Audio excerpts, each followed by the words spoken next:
various colleges and schools, ladies and gentlemen who have joined us live on YouTube channel from different parts of the world. Assalamu alaikum wa rahmatullahi wa barakatuh. I consider it an honor and privilege to welcome you all to today's international multilingual webinar on the life and services of Nawab C. Abdul Hakim Sahib. Nawwarallahu marqadahu. This webinar is being jointly conducted by IOS, that is Institute of Objective Studies, New Delhi, OMIET, that is Organization of Muslim Educational Institutions and Associations of Tamil Nadu, and C. Abdul Hakim Autonomous College, Malvisharam. Our media partners are Global Tamil Muslims based in USA. We are thankful to them. To commence the day's proceedings, I invite Brother Hafiz Amirul Hassan to recite a few verses from Holy Quran. Hafiz, yes, Amirul Hassan, please. أعوذ بالله من الشيطان الرجيم. بسم الله الرحمن الرحيم. هو الله الذي لا إله إلا هو عالم الغيب والشهادة هو الرحمن الرحيم. هو الله الذي لا إله إلا هو الملك القدوس السلام المؤمن المهيمن العزيز الجبار المتكبر سبحان الله عما يشركون. هو الله الخالق البارئ المصور له الأسماء الحسنى يسبح له ما في السماوات والأرض وهو العزيز الحكيم. صدق الله العظيم. Jazakallah, brother, for the soulful qiraat. This webinar is being presided over by Janab Ziauddin Ahmad Sahab, General Secretary, Malvisharam Educational Society. He is the illustrious grandson of the legendary Nawab C. Abdul Hakim Sahib. And under his dynamic leadership, the educational institutions of Malvisharam have progressed notably. He has always been a source of strength and inspirations for the community. We welcome you, sir, for this community, for this on this occasion. Moving ahead, I have the privilege of introducing to you Brother Ibn Saud Shahabuddin, who is the President of All India Milli Council, Tamil Nadu chapter. And he's a founding member of IOS, founding trustee of We for All, an NGO, and Vice President of Muslim Marriage Advisory Council. A social activist to the core, he has been involved, associated with so many other organizations also, educational and social. I invite him to welcome the dignitaries and the gatherings, please. So over to Janab Ibn Saud Shahabuddin Sahib. Assalamu alaikum.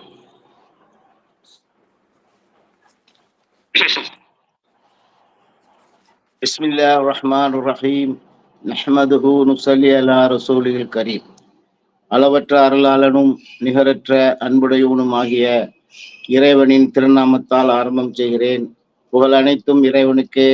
சாந்தியும் சமாதானமும் எம்பெருமானார் ஸல்லல்லாஹு அலைஹி வஸல்லம் அவர்கள் மீதும் அவர்கள் குடும்பத்தார் மீதும் தோழர்கள் மீதும் நல்லடியார்கள் மீதும் நம் யாவர் மீதும் உண்டாவதாக. அன்பார்ந்த அல்லாஹ்வின் நல்லடியார்களே, அஸ்ஸலாமு அலைக்கும் வரஹ்மத்துல்லாஹி வபரகாத்துஹு. அல்ஹம்துலில்லாஹ், அல்லாஹ்வுடைய மிக பெரும் கருணை. இன்று நாம் ஒரு பெரிய ஆளுமை, பல பேருக்கு அறிமுகம் இல்லாத ஒரு ஆளுமை. ஏனென்றால் அவர்களை பற்றி நாம் படிக்கும்போது தான் இவ்வளோ பெரிய ஆளு நம்ம நம்ம நம்ம நம்மளுடைய முந்தைய காலத்தில் வாழ்ந்திருக்கிறாங்க, இவ்வளோ பெரிய வேலையை செஞ்சிருக்காங்கிறது போது அவங்களுடைய புக்கை பற்றி படிக்கும்போது தான் தெரிஞ்சிச்சு. இருந்தாலும் எங்களுக்கு அறிமுகமானது ஜியாவுதீன் சாப் அவர்கள், ஜியாவுதீன் அஹமது சாஹிப் அவர்கள் எங்களுடைய ஓமியத்தினுடைய உதவி தலைவராக இருக்கிறாங்க. மாஷா அல்லாஹ், ரொம்ப சிறப்புக்குரிய ஒரு மனிதர். எங்க சென்னையில் இருக்கக்கூடிய ஓமியத்தினுடைய வளாகத்தை, புதுக்கல்லூரி வளாகத்தில் கட்டி கொடுத்தவர்களும் அவர்கள் தான். இந்த மாதிரி பல பிலாந்தரபிக் ஆக்டிவிட்டீஸ்ல அவங்க நிறைய ஈடுபட்டு இருக்கிறாங்க. முதலாக சி அப்துல் ஹக்கீம் அவர்களை பத்தி தெரியறதுக்குள்ள வாய்ப்பு எனக்கு சித்திக் சாராய் மூலமா தான் கிடைச்சிச்சு. நாங்க மாணவர் பருவத்துல நிறைய பேர் வருவாங்க, டெலிகேட்ஸ், டெல்லியில இருந்து எல்லாம் தங்குறதுக்கு. இப்போ இடங்கள் பார்க்கும்போது இப்போ ஸ்டேஷனுக்கு பக்கத்துல சித்திக் சராய். அப்போ இந்த சித்திக் சராய் யாரு கட்டினாங்கன்னு கேட்கும்போது தான் சி அப்துல் ஹக்கீம் சாப். இப்போ அவர்களை பத்தி ஓரளவு அந்த நேரத்துல நம்ம கேள்விப்பட்டோம். அதுல முக்கியமான 2-3 விஷயம் எனக்கு தெரிஞ்சது. சி அப்துல் ஹக்கீம் இந்து முஸ்லீம் ஹைஸ்கூல், அந்த மூர் ஸ்ட்ரீட்ல, ஏன்னா நாங்கெல்லாம் மண்ணடியில இருந்தோம் அந்த டைம்ல, அந்த ஸ்கூலை பத்தி கேள்விப்பட்டோம். அதுக்கப்புறம் ட்ரிப்ளிகேன்ல உள்ள முஸ்லீம் ஹைஸ்கூல். இந்த 3 தான் நம்மளுக்கு தெரியும். இப்போ அதுக்கு பிறகுதான் அவங்களுடைய லைஃப் ஹிஸ்டரியை படிக்க போகும்போது மாஷா அல்லாஹ், இவ்வளோ பெரிய ஆளுமை நம்ம மத்தியில வாழ்ந்து மறைந்து இருக்கிறார்கள். இதை நம்ம மக்களுக்கு கொண்டு செல்ல வேண்டும் என்ற அடிப்படையில தான் இந்த ப்ரோக்ராம் ஏற்பாடு செய்யப்பட்டிருக்கிறது. அவர்களை பத்தி படிக்கும்போது ரொம்ப ஆச்சரியப்படக்கூடிய விஷயம். ஏன்னா 1863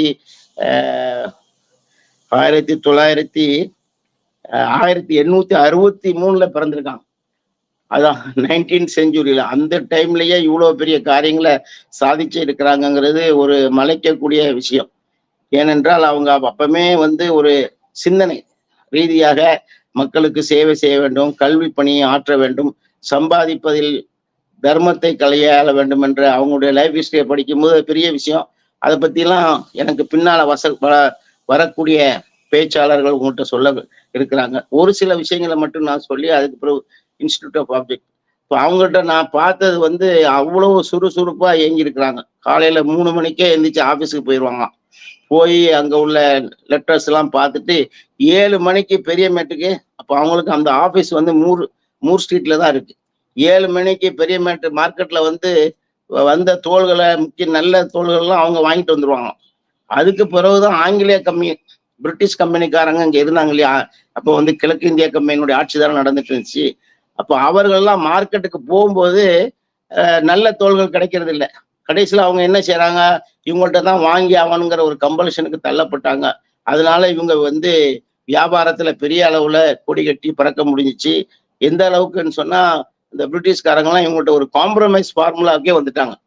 நம்ம ஒரு பிரைஸ் இது வச்சுக்கிடுவோம் அப்படின்னு சொல்லிட்டு. இப்போ அந்த அளவுக்கு ரொம்ப ரொம்ப சுறுசுறுப்பா, ரொம்ப புத்திசாலித்தனமா நிறைய விஷயங்களை கையாண்டிருக்கிறாங்க. இது அவங்க அதே நேரத்துல வியாபாரத்துல ஒரு அறம், ஒரு தர்மத்தை கையாண்டிருக்காங்க. ஒரு பெரிய பிரிட்டிஷ் கம்பெனி திவாலாகும் போது அவர்களையே அந்த அந்த இதுல இருந்து காப்பாற்றுவதற்கு இவர்கள் பணம் கொடுத்து அவரை தூக்கி விட்டுருக்கிறாங்கன்னு சொன்னா எவ்வளவு பெரிய விஷயம். அந்த நேரத்துல பிரிட்டிஷ்காரங்களோட தொடர்பு வச்சு அவங்களுக்கெல்லாம் உதவி செய்யக்கூடிய அளவுல ஒரு மனிதர் இருக்கிறாருங்கிற போது நம்மளுக்கெல்லாம் பெரிய மலைப்பா இருக்குது. அதுக்கு அடுத்தது அவங்களுடைய கல்வி பணி. சிறு வயதிலேயே அதுல ஆர்வமா இருந்து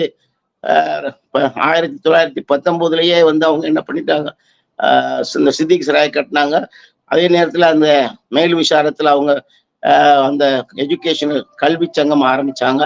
இதுக்கு அடுத்தாப்புல ரொம்ப பெரிய விஷயம் என்னன்னு சொன்னா, 1937 அதாவது சுதந்திர போராட்டத்துல பங்கு பெற்றிருக்காங்க, காந்தியடிகளை பார்த்திருக்கிறாங்க. நிறைய விஷயங்கள் அந்த இது பார்க்கும்போது நம்மளுக்கு மலைப்பா இருக்கு. இந்த விஷயங்கள்லாம் ஏன் நம்ம சமுதாயத்துக்கு தெரியாம போயிடுச்சே அப்படிங்கிறது. இப்ப நம்மளுக்கு ஒரு அளவு தெரிஞ்ச ஆளுமைகள் யாருன்னு சொன்னா ஜமால் முகமது சாப் இருக்காங்க. நம்ம திருச்சி ஜமால் முகமது காலேஜ் ஆரம்பிச்சது, இவர் ஜமாலியா அரபிக் காலேஜ் ஆரம்பிச்சாங்க. இவர்களும் அந்த காலத்திலேயே மார்க்க கல்விக்கும் உலக கல்விக்குமே வந்து முக்கியத்துவம் கொடுத்திருக்காங்க. அவர்கள் ஆற்றிய ஒரு பெரிய பேருரை அந்த டைம்ல 37லயே அலிகருக்கு போய் அகில இந்திய கல்வி மாநாட்டுல பங்கேற்று அவர்களுடைய ஒரு பெரிய உரையை ஆற்றிருக்கிறாங்க. இவ்வளவு பெரிய உரை எப்படி அவங்களால ஆற்ற முடிஞ்சு? 1 மணி நேரத்துக்கு இருக்கும்னு நினைக்கிறேன். அந்த உரையே ஒரு 10-15 பக்கத்துக்கு போகுது. அதுல எல்லா விஷயங்களையுமே அவங்க வந்து தொட்டு பேசியிருக்கிறாங்க. அதாவது கல்வியை பத்தி, அந்த நேரத்திலேயே வந்து ஸ்கில் டெவலப்மெண்ட்டை பத்தி பேசியிருக்காங்க, தொழிற்கல்வியை பத்தி பேசியிருக்கிறாங்க. இப்படி பல விஷயங்களை தொட்டு அந்த பெரிய மாநாட்டுல அவங்களுடைய தலைமை உரை படிக்கும் போது உண்மையிலேயே நம்மளால பிரமிக்க வைக்கிறது. அப்படிப்பட்ட ஒரு பெரிய ஆளுமையை பற்றி தான் நம்ம இன்றைக்கு இன்ஷா அல்லாஹ் நம்மளுக்கு பின்னால வரக்கூடியவங்க உருதுலையும் ஆங்கிலத்தையும் ஃபாத்திமா மசூர் அவர்கள் தமிழ்லையும் பேச இருக்கிறாங்க. இது நம்ம இந்த முயற்சி ஏன் எடுத்தோம்னு சொன்னா, இன்ஸ்டிடியூட் ஆஃப் ஆப்ஜெக்டிவ் ஸ்டடீஸ் என்பது வந்து 1986 நம்ம டெல்லியில ஆரம்பிச்சோம். அந்த டைம்ல நாங்கெல்லாம் டெல்லியில இருக்கக்கூடிய எனக்கு ஒரு வாய்ப்பு இருந்துச்சு. 80ல 80லேருந்து 90 வரைக்கும் ஒரு 10 வருஷம் டெல்லியில இருக்கக்கூடிய வாய்ப்பு. அந்த டைம்ல தான் எங்களுடைய நண்பர்கள், இப்போ நிலாம் அவர்களும் இருக்கிறாங்க, ஜிடிஎம் அவருக்கும் அறிமுகமான என்னுடைய க்ளோஸ் நண்பர் வந்து டாக்டர் அஹமதுல்லா சித்திக் அவருடைய தலைமையில தான் நாங்கெல்லாம் செயல்பட்டோம். அந்த அடிப்படையில தான் டாக்டர் மன்சூர் ஆலம் என்பவர் தான் அதனுடைய ஃபவுண்டர், இன்ஸ்டிடியூட் ஆஃப் ஆப்ஜெக்டிவ் ஸ்டடீஸ்னுடைய ஃபவுண்டர்னு சொல்லணும். நாங்கெல்லாம் அந்த டைம்ல அந்த ஜெனரல் பாடி மெம்பரா அந்த அமைப்புல சேரணும். அதுல இருந்து அல்ஹம்துலில்லாஹ் இன்னைக்கு ஒரு கிட்டத்தட்ட 37 வருஷம் ஆயிடுச்சு. நிறைய வேலைகளை பண்ணியிருக்காங்க அல்ஹம்துலில்லாஹ். அதெல்லாம் படிச்சு பார்த்தீங்கன்னு சொன்னா அந்த ப்ரொஃபைல பார்க்கும்போது நீங்க வந்து இன்டர்நேஷனல் செமினார்ஸ் நிறைய நடத்திருக்கிறாங்க, நிறைய ரிசர்ச். இதனுடைய மெயின் என்னன்னு சொன்னா, இன்னைக்கு நம்மள்கிட்ட வந்து ரிசர்ச் பேஸ்ட் டேட்டாஸ் கிடையாது. இப்போ அந்த அடிப்படையில தான் இந்த அமைப்பு துவக்கப்பட்டுச்சு. நம்ம எந்த பிரச்சனையை எடுத்தாலும் அதற்கென்று நம்மளுடைய டேட்டாஸை கலெக்ட் பண்ணி அந்த பேசிஸ்ல அந்த ஒரு ஸ்ட்ராட்டஜி வகுக்கிறது தான் வந்து புத்திசாலித்தனமான ஒரு விஷயமா இருக்க முடியும். அந்த மாதிரி ஒரு நிலை இல்லாம இருந்துச்சு. அதற்கு பிறகு அல்ஹம்துலில்லாஹ் இந்த ஐஓஎஸ் ஆரம்பிச்ச பிறகு இந்தியாவில் உள்ள எல்லா சோசியல் சயின்டிஸ்ட், ஏன்னா அவங்களை எல்லாத்தையுமே ஒன்றிணைச்சு நிறைய கான்ஃபரன்ஸு, நிறைய செமினார்ஸ், சிம்போரிசியம் இன்டர்நேஷனல் லெவல்ல, குறிப்பாக வந்து நம்ம சகோதரர் நிலாம் அவர்களுக்கு தெரியும், மினியாபோலிஸ்ல வந்து international institute of Islamic thought என்ற ஒரு அமைப்பு இருக்குது. அவங்களுடைய மெயின் குறிக்கையில என்னன்னு சொன்னா, இஸ்லாமைசேஷன் ஆஃப் நாலேஜ், அந்த அறிவை வந்து இஸ்லாமிய வசப்படுத்துறது. எல்லா நாலேஜும் இருக்கு, சைக்காலஜி, அதே அடிப்படையில தான் அவர்களோட தொடர்பு கொண்டு தான் நம்ம நிறைய அல்ஹம்துலில்லாஹ் இங்க வந்து இந்தியாவில் நிறைய வேலைகளை செஞ்சுட்டு இருக்கிறோம். எல்லா துறையிலையுமே மீடியா, வக்குஃபு, இந்த மாதிரி அது ஒரு பெரிய லாங் லிஸ்ட். அதை பத்தி நீங்க வந்து வெப்சைட்ல போய் பார்த்தீங்கன்னா அதை பத்தி தெரிஞ்சுக்கலாம். கண்டிப்பா நீங்க எல்லாரும் தெரிந்து கொள்ள வேண்டிய, நீங்க எல்லாம் அமெரிக்காவில் பல நாடுகள்ல இருக்கிறீங்க, இப்படிப்பட்ட ஒரு அமைப்பு இந்தியாவில் இருக்குதுங்கிறது நிறைய பேருக்கு தெரியாது. நீங்க இப்போ வெப்சைட்ல போய் பார்த்தீங்கன்னா அதை பத்தி படிச்சுக்கலாம். ஏன்னு சொன்னா இன்றைக்கு ஒரு இந்தியாவில் இருக்கக்கூடிய ஒரு அமைப்பு யுனைடெட் நேஷன்னால அங்கீகரிக்கப்பட்ட ஒரு அமைப்பு. அங்க உள்ள அப்சர்வர் ஸ்டேட்டஸ்ல நம்ம சோசியோ எக்கனாமிக் அந்த ஒரு விங் இருக்கு. அந்த விங்கில் நம்ம வந்து ரோஸ்டர்ல இருக்கிறோம். அந்த அளவுக்கு வந்து ஒரு பிரபலமான ஒரு அமைப்பு. நிறைய என்ஜிஓ கூட சேர்ந்து நம்ம நிறைய வேலைகள் செஞ்சுக்கிட்டு இருக்கிறோம். குறிப்பாக நம்ம ரொம்ப ரிசர்ச்சை வந்து ரொம்ப அதிகமாக ஊக்கப்படுத்துறோம்.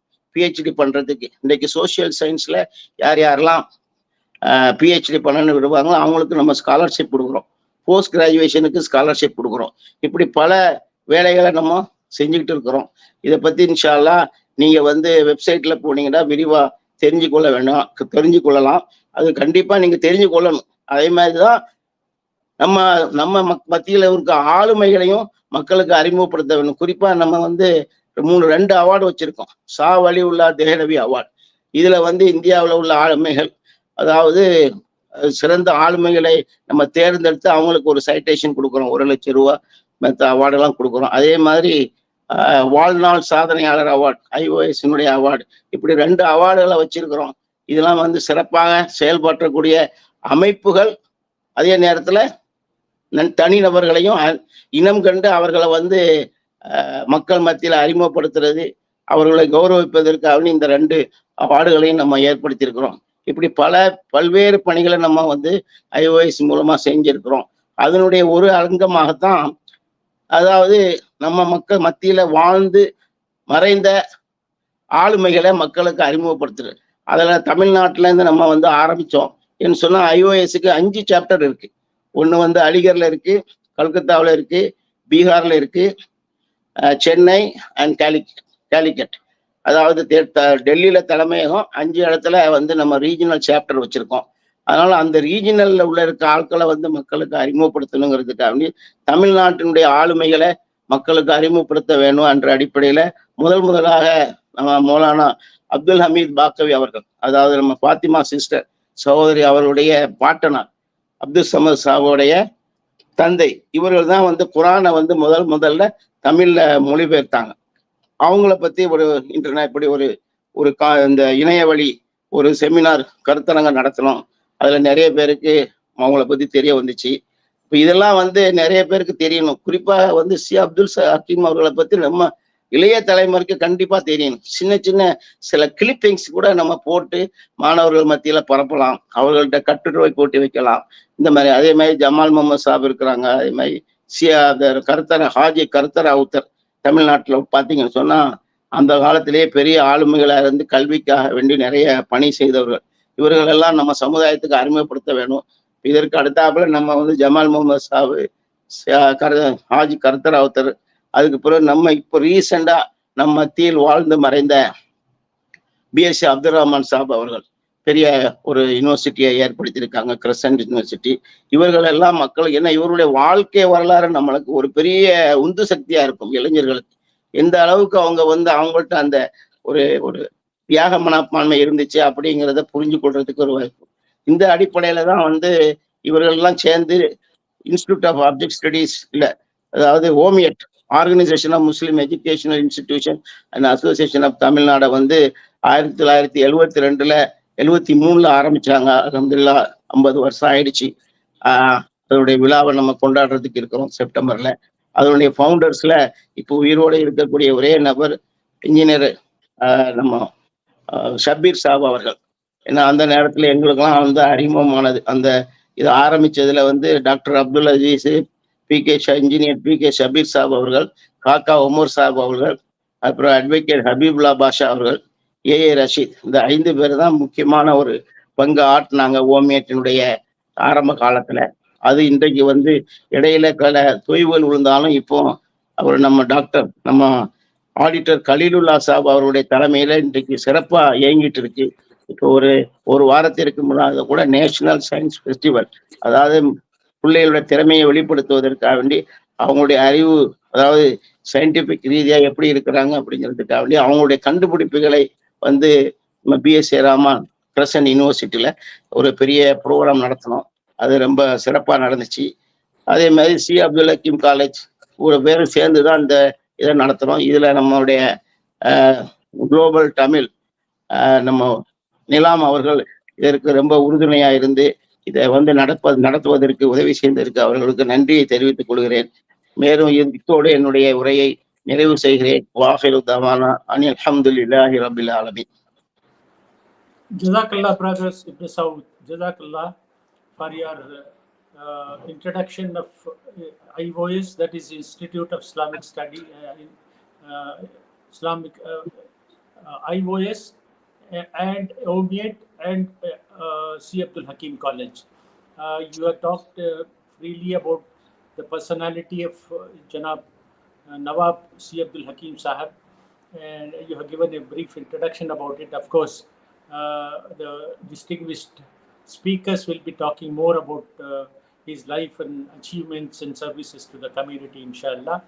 Now, ladies and gentlemen, human history is the record of human progress. It's a compendium of aims and aspirations, ambitions and achievements of great men and women who thought differently and acted differently, lives of great men are the beacons of light and guidance for all of us. Today we have assembled here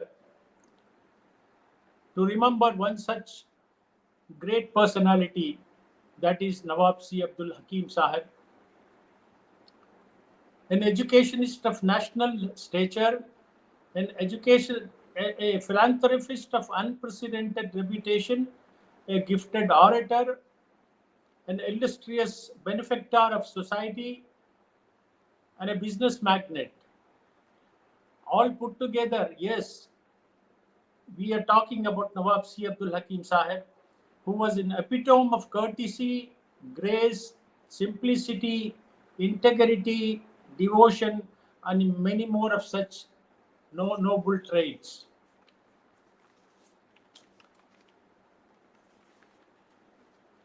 To speak in detail about the life, services, and achievements, we have three distinguished speakers today. There will be 3 lectures in English, Urdu, and Tamil, inshallah. And I request you to please sit through till 12:30 p.m. Inshallah, we'll be finishing all the lectures by that time, and we'll see that we don't go beyond that. So, so the viewers are requested humbly to sit through the whole thing, so that they come to know of the services and the life and the different aspects of the life of Nawab C. Abdul Hakim Sahib. To begin with, I would like to invite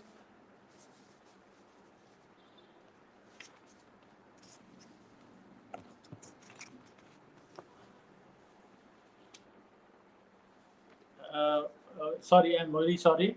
The English lecture will be given by Professor D. Abul Fazal Sahib, who's the head of the Department Islamia College, Waniambadi, inshallah. He has many honors and awards to his credit. Recently, Alhamdulillah, in 2023, he attended many seminars as a resource person in SDNB Vaishnav College for Women, Government Arts College, Tiruvannamalai, Justice Bashir Ahmad Saeed College for Women in Chennai, and C. Abdul Hakim College, Visharam, and attended many seminars before that. Since 2010, he has been attending several seminars and presenting papers. He holds membership in South Indian History Congress, Indian History Congress, and Tamil Nadu History Congress. He has presented, Alhamdulillah, 11 journal articles, 2 book chapters, and 17 conference proceedings. Now, may I request humbly Professor Abul Fazal to take over, please. Assalamu alaikum to one and all. I thank Almighty Allah for giving me this day. I have been very anxiously waiting for this day. I have always wanted to talk about Nawab C. Abdul Hakim Sahib, how great a person he is, and how we have forgotten him, and what are the ways by means of which we can promote his legacy. I have always wanted to talk about that, and this is a great opportunity for me. It's a day which I have been waiting for many years together. I thank Professor Dr. Yasir Saab from Urdu Department of C. Abdul Hakim College, Mel Visharam, for remembering me when a speaker was required to speak in English on this subject. I thank Dr. Sajid Saab, Principal of C. Abdul Hakim College, for approving me as a speaker in this webinar. I deem it a great pleasure to be a co-speaker along with Dr. Sajid Saab, along with Fatima Muzaffar Madam, who is a stalwart from a family of stalwarts. I thank Khatib Hanif Saab for giving me this opportunity. I thank IOS, I thank OMIAT, I thank C. Abdul Hakim College and all the people involved in organizing this webinar. Dear friends, I have a feeling that we ourselves have not realized how great Nawab C. Abdul Hakim Saab was. And I feel that we have failed in our duty to promote his legacy. See, we live in a country which is pluralistic. India has multiple legacies, multiple identities. Here you have a Sanskrit legacy, you have a Persian legacy, you have a Tamil legacy. You have a Hindu legacy, you have a Muslim legacy, you have a Christian legacy, and it goes on. So we are a pluralist country and we have multiple identities. Now, as far as the Muslim legacy is concerned, there is a deliberate strategy to diminish the Muslim legacy of India. But I feel more than that,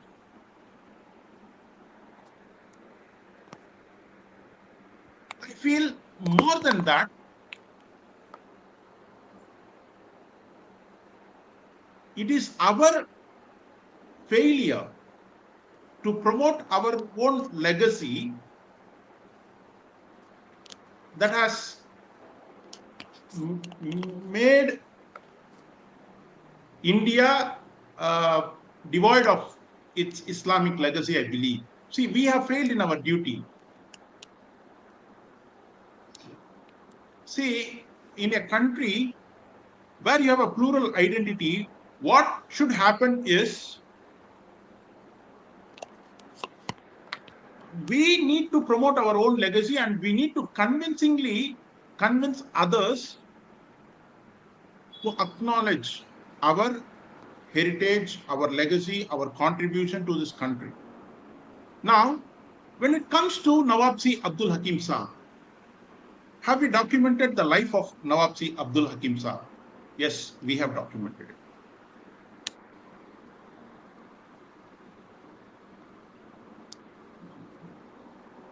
Mel Visharam Muslim Educational Society sometime in 1980s brought out a Urdu book calling which was titled as Muhair-e-Azam, which was the first venture on Nawab C. Abdul Hakim Saab, the life and career of Nawab C. Abdul Hakim Saab. So this book, Muhair-e-Azam, was later translated into English. The title was Philanthropy, Thy Name is Hakim. Then it was later translated even into Tamil as Vallal Perumagan. Then again upgraded version of Philanthropy, Thy Name Hakim has come out as Fabulous Jewel. Apart from these books, you have a thesis on Nawab C. Abdul Hakim Saab by one of my colleague and friend, Dr. C. Muhammad Fahim Saab, on C. Abdul Hakim Saab's life. And apart from that, there are two other MPhil theses. One MPhil thesis is by Khalilur Rahman Saab. So now, if I go into this ventures, you will understand that all these ventures they are excellent works, they are good initiatives. But in spite of these initiatives, we have not been able to convince our non-Muslim brothers to do research or to take up study on C. Abdul Hakim Saab. So now, in that sense, what I would like to say is, I feel that we have little bit failed. I mean, we have not taken steps, we have not taken measures, we have not taken efforts to the adequate level which is required in promoting the legacy of Nawab C. Abdul Hakim Saab. That is why I said, even we ourselves did not realize, we have not realized how great Nawab C. Abdul Hakim Saab was. So now the question is, what should we do? What can we do? See, the life and career of Nawab C. Abdul Hakim Saab, it has been documented, it is available, but still people are not aware of his life. I have a feeling that he was a man of a great stature. He was a national leader, but we have made him as a leader of the Muslims, made him as a leader of the Muslims of Male Visharadha. I mean, we do not project him, or people have not projected him as a leader of the nation. So there is some shortcoming, I believe. See, if you need to understand the greatness of this man, if you need to understand the greatness of Nawab C. Abdul Hakim Saab, we need to understand that he was given the title of Nawab C. Abdul Hakim, the Nawabship, in February 1937. See, that itself shows how great a person he is. By 1937, by that period, there were many other Muslim personalities in Tamil Nadu. There were many other great personalities throughout India. But Nawab C. Abdul Hakim Saab was selected in 1937 February to receive this Nawabship. See, that is a unique achievement. Nobody else in Tamil Nadu, nobody else in India has got that credit. I don't underestimate other personalities, other leaders. But we need to understand how great Nawab C. Abdul Hakim Saab was, how great his services were, how philanthropic he was. So this is one important aspect which we need to understand very clearly. A man receiving throughout India, as far as I know, nobody else has got that. Nawab, many people think by mistake that he belongs to the family of Nawab. No, he earned his Nawab. He earned his Nawab. I mean, it was a recognition given to him by the English for his services to education, for his philanthropy. So, how unique an achievement that should have been, we need to think about it.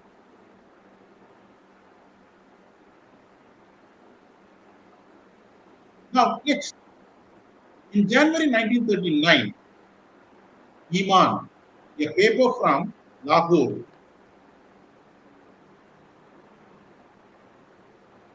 they write an article in that paper. The editor of the paper writes an article in Iman, a paper from Lahore. He says 1938 is an year, not a fortunate year for the Muslims of the world. And he says, I say this because in this year, we have had the death of great Muslim leaders. And he lists 4 people. The first one is Mustafa Kamal Pasha Atar. The second one is Dr. Allama Iqbal. The third one is Maulana Shaukat Ali Khan. The fourth one is Nawab C. Abdul Hakim Saab. So, the paper, Iman, coming from Lahore, places Nawab C. Abdul Hakim Saab along with, on the same pedestal, along with Mustafa Kamal Pasha Saab of Turkey, Dr. Allama Iqbal Saab, Maulana Shaukat Ali Saab, So we need to understand how great a personality he should have been. A leader, such a great leader. I mean, he had a world status. He is equated with leaders of the world. He is equated with the leaders of the nation, national level leaders. But today, the Tamil Muslim community does not remember him. If I am right, uh, apart from Mel Visharam, apart from this North Arcot district, it's not a common name. Nawab C. Abdul Hakim Sabah is not a common name. See, you need to understand his greatness, as Ibn Saud pointed out. He was the president of the All India Muslim Educational Conference during the Golden Jubilee. You know, we all know what is All India Muslim Educational Conference. If India has these many Muslim educational institutions, it is because of All India Muslim Educational Conference. It was an organization founded by Sir Syed Ahmad Khan. It was founded in 1886. And in 1937, so this conference, All India Muslim Educational Conference, was an annual event where they would organize national level conferences, national level conventions in which hundreds of people would gather together to discuss about the Muslim education. So from 1886, every year the conference would hold its meeting. The 50th meeting, the Golden Jubilee of All India Muslim Educational Conference was held in Aligarh. And this conference, the president of the conference was Nawab C. Abdul Hakim Saab. That means, see, it's a conference which is convened for throughout India. People, stalwarts, Muslim stalwarts from throughout India assemble in this conference. And he is the president of the conference. That means he is one of the leading luminaries of the nation at that time. Again, as Ibn Saud clearly pointed out, everybody should go through that speech.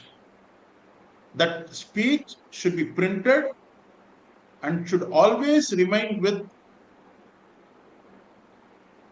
all of us. For it can be, it should be, it will be a vision document. Yes, in that speech, he speaks about all the sections of the education. He talks about higher education. He talks about women's education. He talks about technical education. He talks about primary education.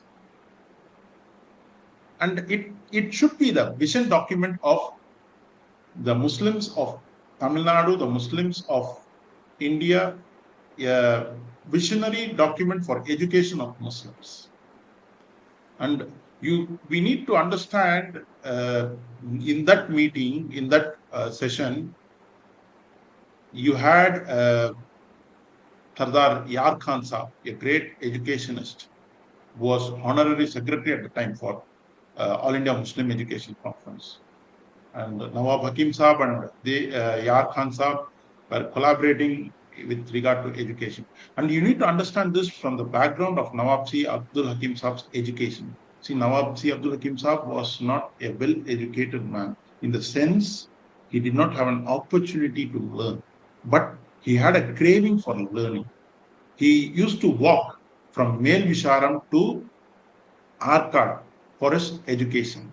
So such a person who, due to lack of schools, had to walk few kilometers to Arcot for his primary school education. Then because of his business commitments, he did not qualify himself with higher education, but he was instrumental in establishing, in philanthropically donating sums to almost most of the institutions and educational institutions, religious, secular. And when it came to secular education, he did not distinguish between Muslim educations and other institutions. He has given, his grants have been received by non-Muslim institutions as equally as Muslim institutions. The National School at Mylapore, Ramakrishna Mission at Mylapore, National College at Cuttack. So without any distinction, he has given grants to, and the point is, a person who has not had a big formal higher education, presiding over a session of educationists at an all India level denotes how great a person Nawab-C Abdul Hakim Saab was.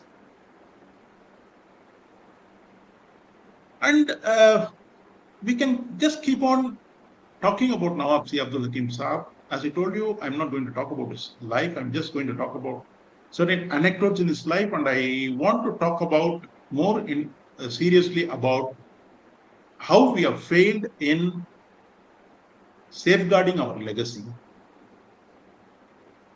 See, I listed you the books on Nawab-C Abdul Hakim Saab.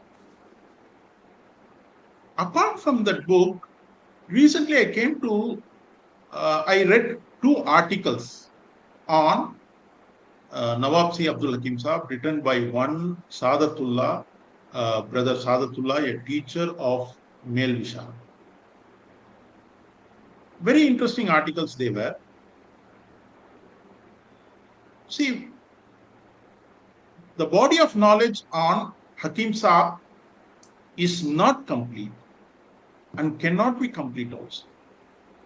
We need to go a very long way before we complete the body of knowledge on Nawab-C Abdul Hakim Saab.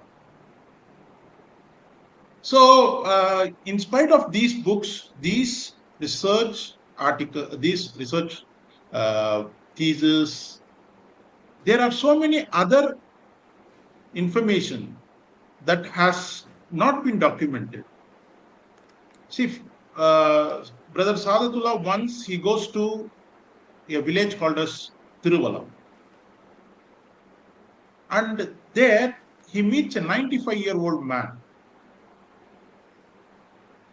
Based on the interview given by that 95-year-old elderly person by name Nadesa, Sadatullah has written an article. And according to that 95-year-old man, he has seen, he has witnessed Nawab-C Abdul Hakim Saab as a teenager. So he, Nadesanar recites or tells how Nawab-C Abdul Hakim Saab came to Thiruvalam to establish a bridge that connects Thiruvalam with the bridge across Ponnai River to connect Thiruvalam with the main town. I mean, without that bridge, it will be very difficult for people of Thiruvalam to come to the Chennai-Bangalore highway. So, this Nadesanar saw, he tells that in Thiruvalam, the first formal school was established by Nawab-C Abdul Hakim Saab. Nawab-C Abdul Hakim Saab gave 5,000 rupees to purchase a building in which was established the C. Abdul Hakim Higher Elementary School. And unfortunately, C. Abdul Hakim Higher Elementary School, that name existed for a long time. But later, now we don't, when we go to Thiruvalam, we do not see that name, C. Abdul Hakim Saab. C. Abdul Hakim Higher Elementary School name is not there. And that's an interesting interview. In that interview, Nadesanar says that when the Tiruvallam bridge was laid, foundation stone was laid, it was laid by Nawab Abdul Hakim Saab. The Britishers came with a golden scoop to lift the concrete, to lay the foundation. And he was a witness. Nadesan was a witness for that event. And Nadesan, at last, he says that when Nawab Abdul Hakim Saab expired, he had to walk, as a 20-year-old boy, he had to walk a distance of 15 kilometers to have a look at the dead corpse of his hero. So Nawab Abdul Hakim Saab was a hero for Nadesanar. Not only Nadesanar, many Hindus, Muslims, Christians, without any distinction of religion. So imagine a person walking for 15 kilometers to see the dead body of his hero. And of course, that funeral, if we imagine it, everybody was there. Europeans were there. People from Chennai were there. People from Bangalore were there. So everybody was there. And this story of Nadesan reminds me how popular he should have been. So many people would have been there. Apart from this Tiruvallam school, again, there is another article by same Sadatullah, brother Sadatullah, who writes about Kaveri Pakam school. So when he visits Kaveri Pakam, there he comes to know that Abdul Hakim Saab has donated 5 acres of land, 5.5 acres of land for Kaveri Pakam school. So people acknowledge that. People vouch for that. And there also there is an interesting story which in the interview with an elderly man who's 92 years old in Kaveri Pakam, the person says that a villager, a person from Kaveri Pakam went to Nawab Abdul Hakim Saab to get a loan. Nawab Abdul Hakim Saab told him that I will not give you because you have already borrowed money and you have not repaid, so I am not going to give you loan. But the man says that I want a loan to make a donation, to do some annadana. And Nawab Abdul Hakim Saab immediately, when he denied at first, after hearing this information, he gave the money. But later, what he does is, on the day which that person said that he's going to do the Annadanam, he visits the place and he sees to that whether the Annadanam is being done. So nice incidents have been brought up. But here the most important thing is, the information I would like to share is, the information I would like to tell you is, Thank you. It's a body of knowledge which is not complete. Which Professor Abul Fazal Sahib, and that was Yeah, a okay. wonderful rendering of your lecture, touching at the salient points and the good aspects of the life of Nawab Abdul Hakim Sahib. Now I'm delighted to introduce Dr. S.A. Sajid, the esteemed principal at C. Abdul Hakim College Autonomous in Melusharam. With a distinguished career spanning 35 years, Dr. Sajid holds a PhD from Islam College and a diverse set of academic qualifications. He has, to his credit, BA, MCom, and MBA. His mentorship has been impactful, guiding 7 PhD scholars and playing a key role as mentor of NAAC accreditation at 5 colleges.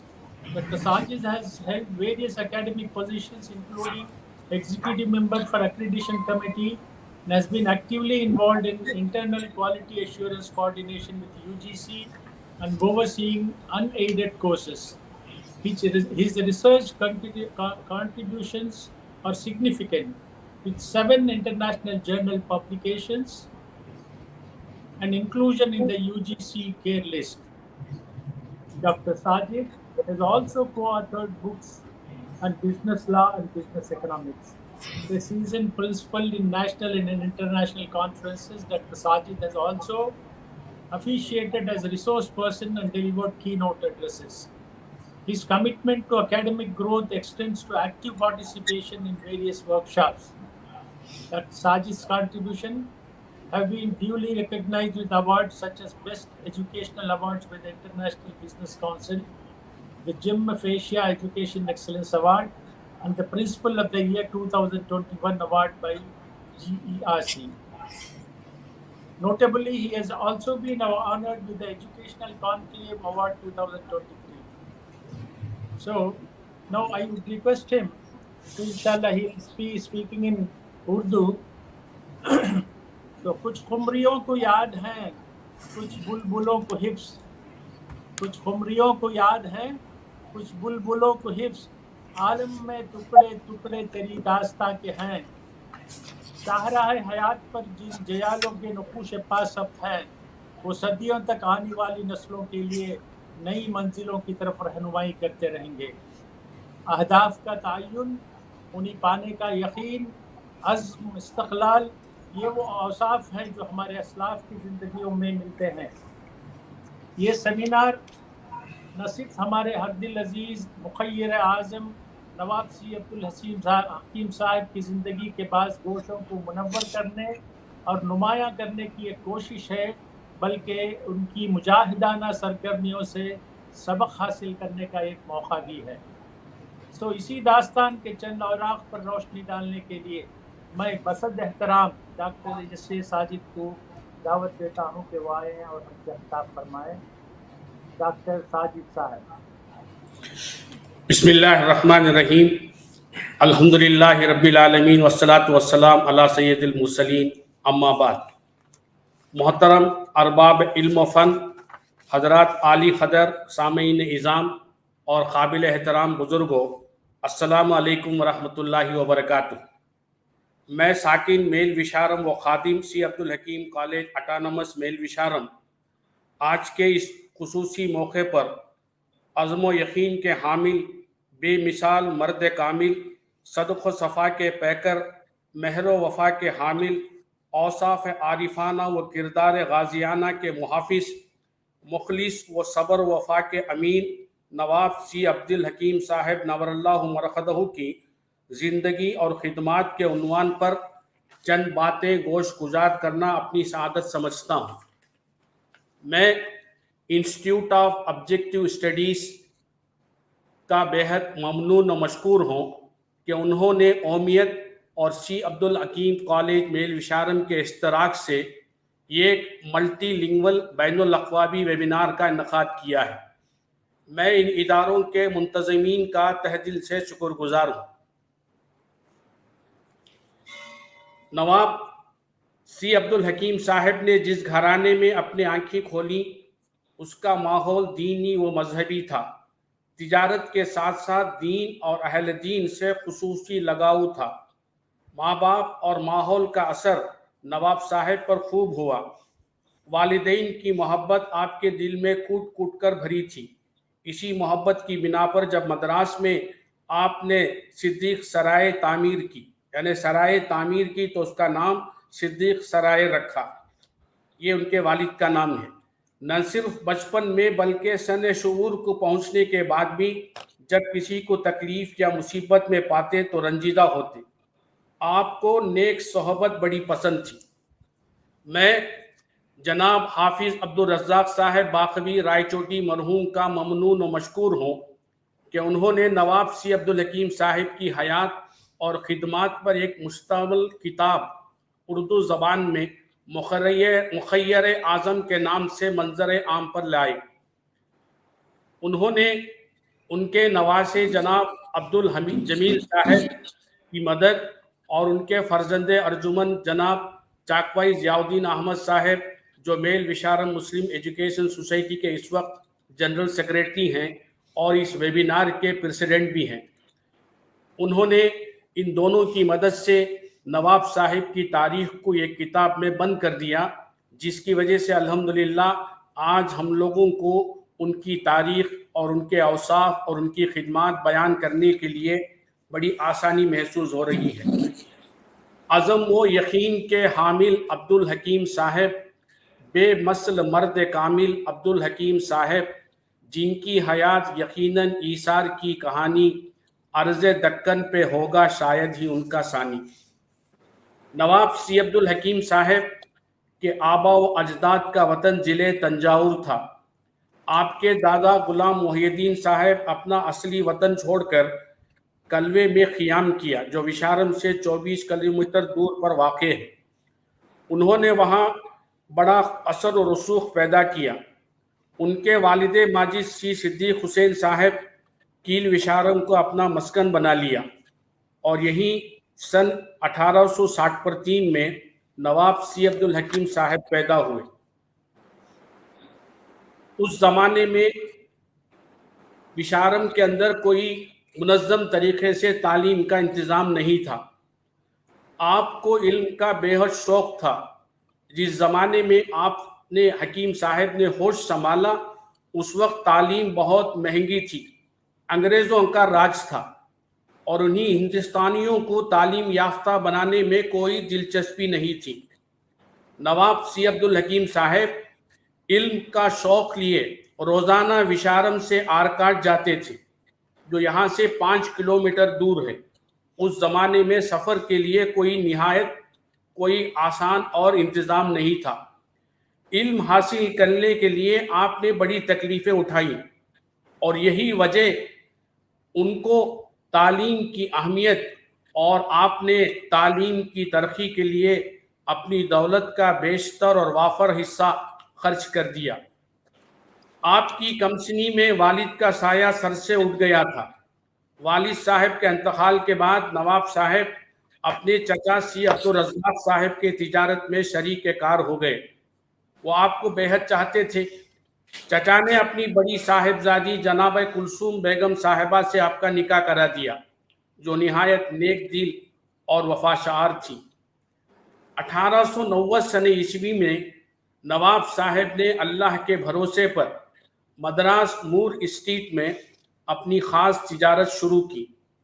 آپ نے اپنی خداداد تاجرانہ صلاحیتوں کی بدولت بہت ہی کم عرصے میں ایک اعلیٰ مقام حاصل کر لیا۔ بڑے بڑے ہندوستانی تاجر بلکہ یورپ کے اعلیٰ تاجر بھی آپ کا لوہا ماننے لگے، اور انہوں نے نواب صاحب کو اپنا لیڈر اور استاد تسلیم کر لیا۔ ان کی تجارت میں کامیابی کا راز، میں ان کی تجارت میں کامیابی کا راز بتانا چاہتا ہوں۔ وہ سب سے پہلے یہ تھا کہ آپ سویرے اٹھتے تھے، 3 بجے سویرے نیند سے بیدار ہو کر اپنے آفس چلے جاتے، اور وہاں تار اور کاغذات سے فارغ ہو کر 7 بجے سویرے مدراس کے منڈی بازار کار کے ذریعے سے چکر لگاتے، اور بیشتر اچھا مال جو چمڑا وہاں دستیاب ہوتا تھا اسے خرید لیتے تھے۔ انگریز فرموں کے ایجنٹ دن کے 10 بجے مال کی تلاش میں بازار پہنچتے تو انہیں بہت کم مال ملتا۔ آخر مجبوراً وہ نواب سی عبدالحکیم صاحب سے اپنی تجارت کو پورا کرنے کے لیے، مال حاصل کرنے کے لیے مجبور ہو جاتے تھے۔ لیکن آج ہمیں افسوس کے ساتھ یہ کہنا پڑ رہا ہے کہ آج ہماری ملت کے نوجوان رات دیر تک فون میں مست رہ کر صبح دیر سے اٹھنے کے عادی ہوتے جا رہے ہیں۔ یہ سنت نبی صلی اللہ علیہ وسلم کے خلاف ہے۔ اللہ پاک ہمیں پھر سے سنت نبوی پر عمل پیرا ہونے کی توفیق عطا فرمائے، آمین۔ نواب سی عبدالحکیم صاحب کو کل 3 لڑکے اور 1 لڑکی تھی۔ پہلے سی عبدالسبحان صاحب، دوسرے لڑکے سی عبدالسلام صاحب، اور تیسرے عبدالباسط صاحب۔ ایک اکلوتی لڑکی آسیہ بی صاحبہ تھی۔ چونکہ ان کی ایک ہی لڑکی تھی، اس لیے بہت ہی لاڈ پیار اور ناز و نام میں انہوں نے ان کو پالا، اور آپ نے اپنی لڑکی کا نکاح رئیس التجار चाकवाई Miran साहब के फर्जंद अर्जुमन चाकवाई अब्दुल साहब के साथ करा दिया। उन्हीं के वतन से जनाब यस्सुम अब्दुल जमील साहब मदुजिल्लाह आली पैदा हुए। 1930 सने हिजवी ये दिन नवाब साहब की ज़िंदगी का एक शानदार और यादगार दिन था। क्यों? इसलिए कि उनके नवासे जनाब चाकवाई अब्दुल जमील साहब का उसी दिन निकाह हुआ था। हिंदुस्तान की तारीख में 1875 सन ईस्वी के बाद जिन माया नाज हस्तियों ने मुस्लिम कौम के लिए अपने खिदमात के अनमन नखोश और मुरतब किए हैं, उनमें से चंद नाम ये हैं। अल्लामा इकबाल साहब, उन्होंने शायरी के ज़रिए से इस उम्मत की खिदमत की। मौलाना अबुल कलाम आज़ाद साहब, उन्होंने अपनी मुजाहिदाना ज़िंदगी और सहाफ़ती कारनामों से इस उम्मत को नवाजा। मौलाना सैयद सुलेमान अली नदवी, उन्होंने तजुर्बे इल्मी और तहरीर से इस उम्मत को संवारा। जनाब हकीम अजमल खान, उन्होंने खल्लाखाना तबीबत जो तबीब थे, उन्होंने इसकी वजह से इस उम्मत की बहुत बड़ी खिदमत की। और आखिर में जनाब नवाब सी अब्दुल हकीम साहब, उन्होंने फलाही खिदमात और सखावत व ईसार से इस पूरे इलाके को और पूरे जो है इस हिंदुस्तान को नवाजा है। ये 5 में से 4 शुमाली हिंदुस्तान से ताल्लुक़ रखते हैं और एक ही वाहिद शख्स है जो जनूबी हिंद से ताल्लुक़ रखते हैं। नवाब सी अब्दुल हकीम साहब को 19 दिसंबर 1920 पर 9 सन ईस्वी को अंग्रेज़ की तरफ से एजाज़ हुआ शरीफ ऑफ मद्रास। उसी के साथ आपको मर्चेंट प्रिंस का खिताब भी दिया गया। और जनवरी 1930 पर 8 सन ईस्वी पूरे अहले वतन और खुसूसन अहले विशारम के लिए ये जो है इस साल बड़ा ही हमारे लिए अफसोसनाक गुजरा, क्योंकि उस साल जनाब नवाब सी अब्दुल हकीम साहब हज के इरादे से विशारम से सफ़र हज शुरू किया और आपका इरादा था कि अर्ज़ मक्का में मद्रास के हुज्जाज किराम की सहूलत के लिए रुबात मद्रास तामीर कराएं, लेकिन खुदा को कुछ और ही मंजूर था। आपको सफ़र के दौरान सख्त निमोनिया हो गया था और उसी बीमारी में आप अपने मालिकी हकीकी से जा मिले।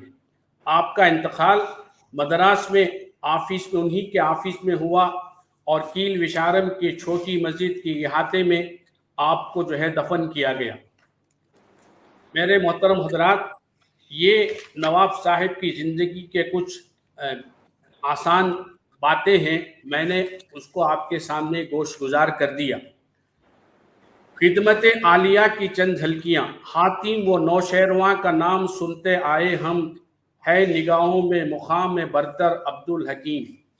नौशेरवां का नाम उसके अदल व इंसाफ की वजह से, हातिम का उसकी सखावत की वजह से आज तक जिंदा है। बिल्कुल इसी तरह नवाब सी अब्दुल हकीम साहब का नाम नामी उनकी सखावत और दरिया दिली की बदौलत ता क़यामत आबाद रहेगा।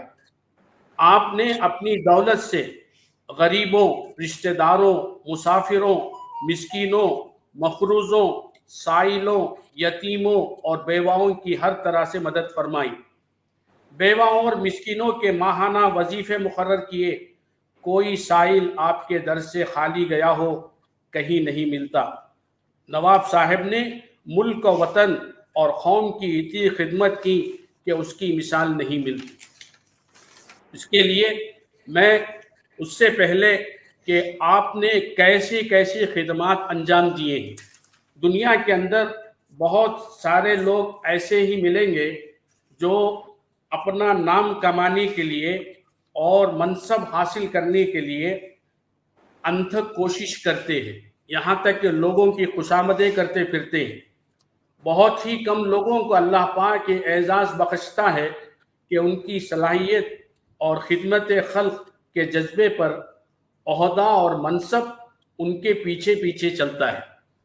हम सबको एक मशहूर वाक़या याद है कि जनाब हज़रत अबू बकर सिद्दीक़ रज़ियल्लाहु तआला अन्हु जब खलीफा थे, उनकी मौत का वक्त जब करीब आया تو انہوں نے حضرت عمر فاروق رضی اللہ تعالیٰ عنہ کو اپنی جانشین مقرر کیا. تو حضرت عمر رضی اللہ تعالیٰ عنہ نے جواب دیا کہ اے ابو بکر مجھے خلافت کی ضرورت نہیں ہے. تو حضرت ابو بکر صدیق رضی اللہ تعالیٰ عنہ کا جواب ہم سب کے لیے یہ ایک نمونہ ہے.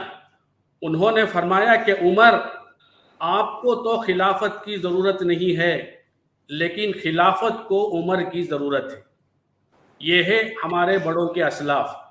تو انہی سلسلے میں نواب سی عبدالحکیم صاحب کا نام نامی ہم پیش کر سکتے ہیں کہ ان کو امت نے ان کی فلاحی اور خدمات اور سماجی خدمات کو مد نظر رکھتے ہوئے کتنی ساری ذمہ داریاں ان کو سونپی اور انہوں نے کتنی اچھے انداز سے اس کو نبھایا.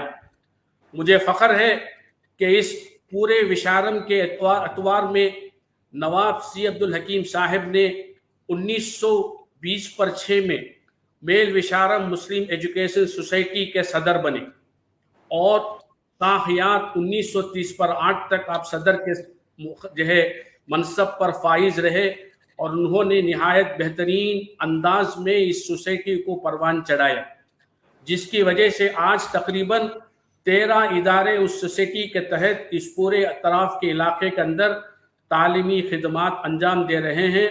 15,000 سے زیادہ طلباء اور طالبات اس سے فیض حاصل کر رہے ہیں اور کتنے ہی اس اداروں سے فارغ ہوئے لوگ پورے اس ضلع شمالی آرکاڈ نہیں بلکہ پوری ہندوستان کے اندر پھیلے ہوئے ہیں. اور ہمیں فخر ہے کہ مسلمان قوم غیر قوم کے طلباء بھی یہاں داخلہ لینے کے لیے اپنا فخر سمجھتے ہیں. اس کے علاوہ آپ اناملے یونیورسٹی کے سنڈیکیٹ ممبر رہے تھے. 1930/7 میں آپ مدراس اسمبلی کے ممبر تھے اور آپ انڈین بینک اور سینٹرل بینک کے ڈائریکٹر تھے اور آپ چیمبر آف کامرس کے صدر تھے. مسلم ایجوکیشنل ایسوسی ایشن آف سدرن انڈیا کے 1925 کے آپ صدر رہے ہیں. وانیمباڑی مسلم ایجوکیشن سوسائٹی کے وائس پریزیڈنٹ 1920/7 سے 1933 تک رہے ہیں. 1935 سے 1938 تک ان کی وفات تک آپ اس VME سوسائٹی کے پریزیڈنٹ رہے ہیں. آپ دیکھیے اس کے علاوہ کئی سارے ایسے انہوں نے بڑی بڑی ذمہ داریاں نبھائی ہیں اور آپ کا لوہا لوگ مانتے رہے ہیں. اور جیسے آپ حضرات کو معلوم ہے کہ آل انڈیا مسلم ایجوکیشنل کانفرنس 2 مرتبہ شہر مدراس میں منعقد ہوا تھا. پہلا 1901 سن عیسوی میں اور دوسری مرتبہ 1927 سن عیسوی میں. 1901 سن عیسوی میں جب آل انڈیا مسلم ایجوکیشنل کانفرنس منعقد ہوا تو ہمارے پرانے مدراس پریسیڈنسی کے جتنے مسلمان بڑے بڑے تجار تھے، بڑے بڑے اہل دانشور وہاں اس وقت جمع تھے، تو انہوں نے اس بہت بڑی کار خیر کو سمجھا اور ہمارے پورے علاقوں میں انہوں نے چل پھر کر محنت کی اور جن کی وجہ سے جن کی کاوشوں سے آج ہم اپنے علاقوں میں بڑے بڑے مسلم ایجوکیشنل سوسائٹیز کا قیام ہم کو نظر آتا ہے. میں چند سوسائٹی کا ذکر کرنا یہاں ضروری سمجھتا ہوں، جس میں پہلے نمبر پر وانیمباڑی مسلم ایجوکیشن سوسائٹی کا قیام ہے. اس کے بعد میل وشارم مسلم ایجوکیشن سوسائٹی، اسی طرح آمبور مسلم ایجوکیشن سوسائٹی، اسی طرح مسلم ایجوکیشنل ایسوسی ایشن آف ساؤتھ انڈیا چنئی اور ساؤتھ انڈیا ایجوکیشنل ٹرسٹ SIET ٹرسٹ. جمال محمد کالج کے جو بانی تھے ترچی میں، انہوں نے اس پر محنت کی. صدقت اللہ اپا کالج ترنیلویلی. تو ان اداروں کا قیام اس زمانے میں اسی کانفرنس کا وہ وسیلہ تھا. اور جب 1927 میں دوسری مرتبہ یہ کانفرنس یہاں ہوا تو ان لوگوں کو بہت خوشی محسوس ہوئی کہ اس علاقے والوں نے اس ذمہ داری کو اچھی طرح نبھایا اور صوبہ مدراس یہ علم کا گہوارہ بن گیا. اگر ہمارے بڑے اس وقت یہ کوشش نہ کرتے تو آج ہم کو یہ صلہ نہیں ملتا. تو میں لہٰذا امت مسلمہ سے یہ گزارش کرتا ہوں کہ جن علاقوں میں ہمارا اپنا کوئی ادارہ نہیں ہے تو ہمارے اوپر یہ ذمہ داری آتی ہے کہ ہم قائم کرنے کی صحیح وہ کوشش کریں. اور جو ادارے قائم ہیں وہاں ہماری امت کے افراد کو یو پی ایس سی, TNPSC, لا اور پروفیشنل کورس CA, CMA اور ACS وغیرہ میں جو ہے ہماری امت کے افراد پہنچے, اس کے لیے ٹھوس اقدامات کریں. اور اہل ثروت لوگوں سے میں اپیل کرتا ہوں کہ آپ اپنا سرمایہ کا کچھ حصہ اس عظیم کار خیر کے لیے تعلیم اور تعلم کے سلسلے کو جاری کرنے کے لیے صرف فرمائیں.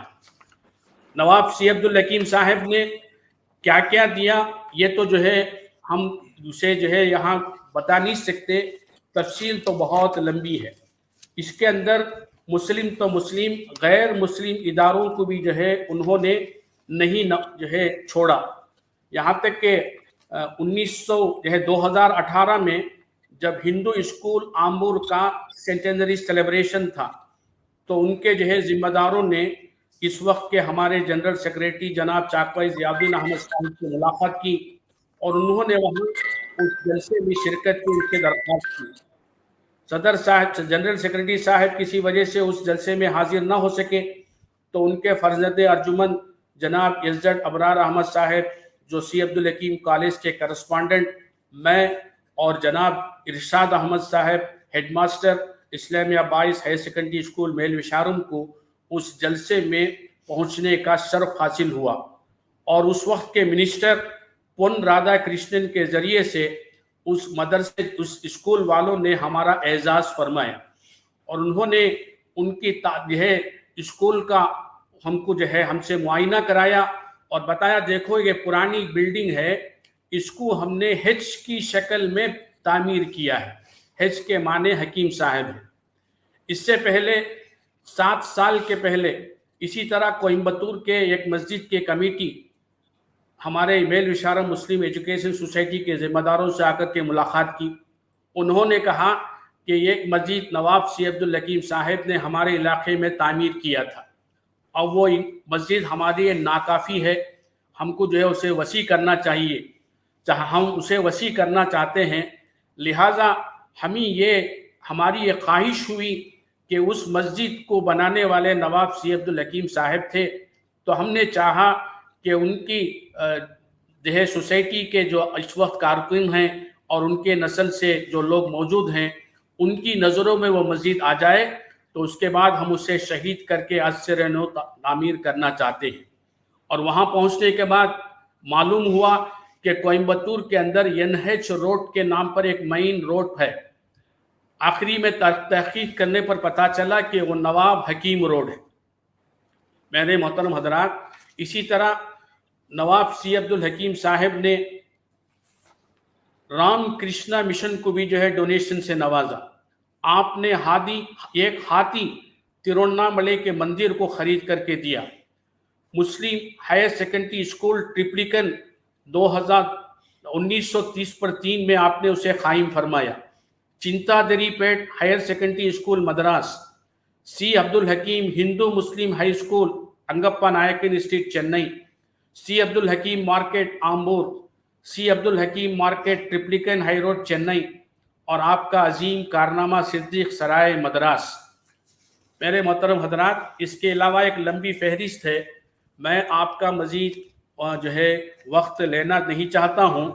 آپ نے صرف مدراس نہیں بلکہ میسور کی مسجد اعظم اور یتیم خانہ کو بھی کثیر مالی امداد فراہم فرمائی. مدرسے باقیات الصالحات اور دارالسلام عمر آباد کو بھی آپ ہمیشہ جو ہے اپنے فیض سے نوازتے رہے. صوبے اڑیسہ کے کٹک شہر کے نیشنل کالج کو اس زمانے میں 25,000 روپے کی مالی امداد فرمائی. تو میرے محترم حضرات, چند دنوں پہلے پاکستان کے ایک مشہور موٹیویشنل اسپیکر جس کی تقریر کو سننے کا مجھے موقع ملا کہ ان کی تقریر میں بہت ہی بااثر لوگ موجود تھے، تو انہوں نے اس موجودہ لوگوں سے 2 سوالات کیے. اس میں جو سوالات یاد رکھنے کے ہیں، کوئی مشکل سوال نہیں ہے لیکن بڑا اہم سوال تھا. پہلا سوال انہوں نے یہ کیا کہ آپ کہاں رہتے ہیں. دوسرا سوال کیا کہ آپ کیا کماتے ہیں. اس کے بعد انہوں نے وضاحت کی کہ بھائی مشہور شہروں میں رہنا، لاہور میں، کراچی میں، اسلام آباد میں، یہ کوئی کمال کی بات نہیں ہے. اس کا صحیح جواب یہ ہے کہ آپ لوگوں کے دلوں میں رہتے ہو. دوسرا سوال انہوں نے پوچھا کہ آپ کیا کماتے ہیں. لاکھوں کروڑوں کمانا کوئی کمال کی بات نہیں ہے. ان کا یہ جواب تھا، یہ نہایت ضروری ہے کہ آپ لوگوں کی دعائیں کماتے ہو. تو رہنا کہاں ہے؟ لوگوں کے دلوں میں. اور کمانا کیا ہے؟ لوگوں کی دعائیں ہیں. پیسہ کمانا اور جمع کرنا کوئی کمال کی بات نہیں ہے. تو ہمیں آج کے اس موقع پر نواب سی عبدالحکیم صاحب کو انتقال فرمائے ہوئے تقریباً 80 پر 5 سال گزرنے کے باوجود بھی نواب سی عبدالحکیم صاحب لوگوں کے دلوں میں زندہ اور موجود ہیں اور تا قیامت انشاءاللہ زندہ رہیں گے. اور ہمارا پورا ضلع شمالی آرکاٹ، اس کے مسلم اور غیر مسلم قوم آپ کو دعائیں دیتے رہیں گے. میں ان کی کوششوں سے اس علاقے کے تعلیم کے سلسلے میں جنہوں نے جو بیداری پیدا فرمائی اور آپ کے خدمات مخلصانہ کو اللہ رب العزت شرف قبولیت سے نوازے. لغرض آپ کی شخصیت کی طرح آپ کی خدمات میں بے حد و حساب. بقول شاعر، مردان خدا دست سخا ہوتے ہیں، دنیا کے لیے حق کی عطا ہوتے ہیں. ہوتا نہیں دنیا میں صدا ان کا وجود، لارے وہ دنیا میں سوا ہوتے ہیں.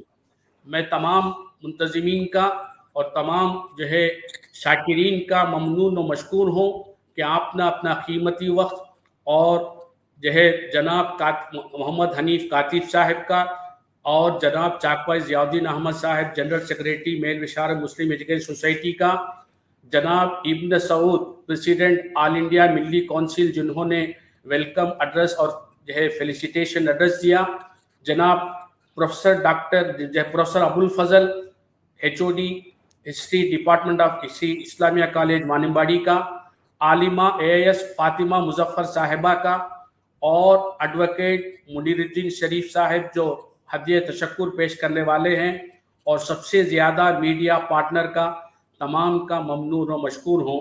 السلام علیکم ورحمۃ اللہ وبرکاتہ. شکریہ ڈاکٹر صاحب، جزاک اللہ خیرن.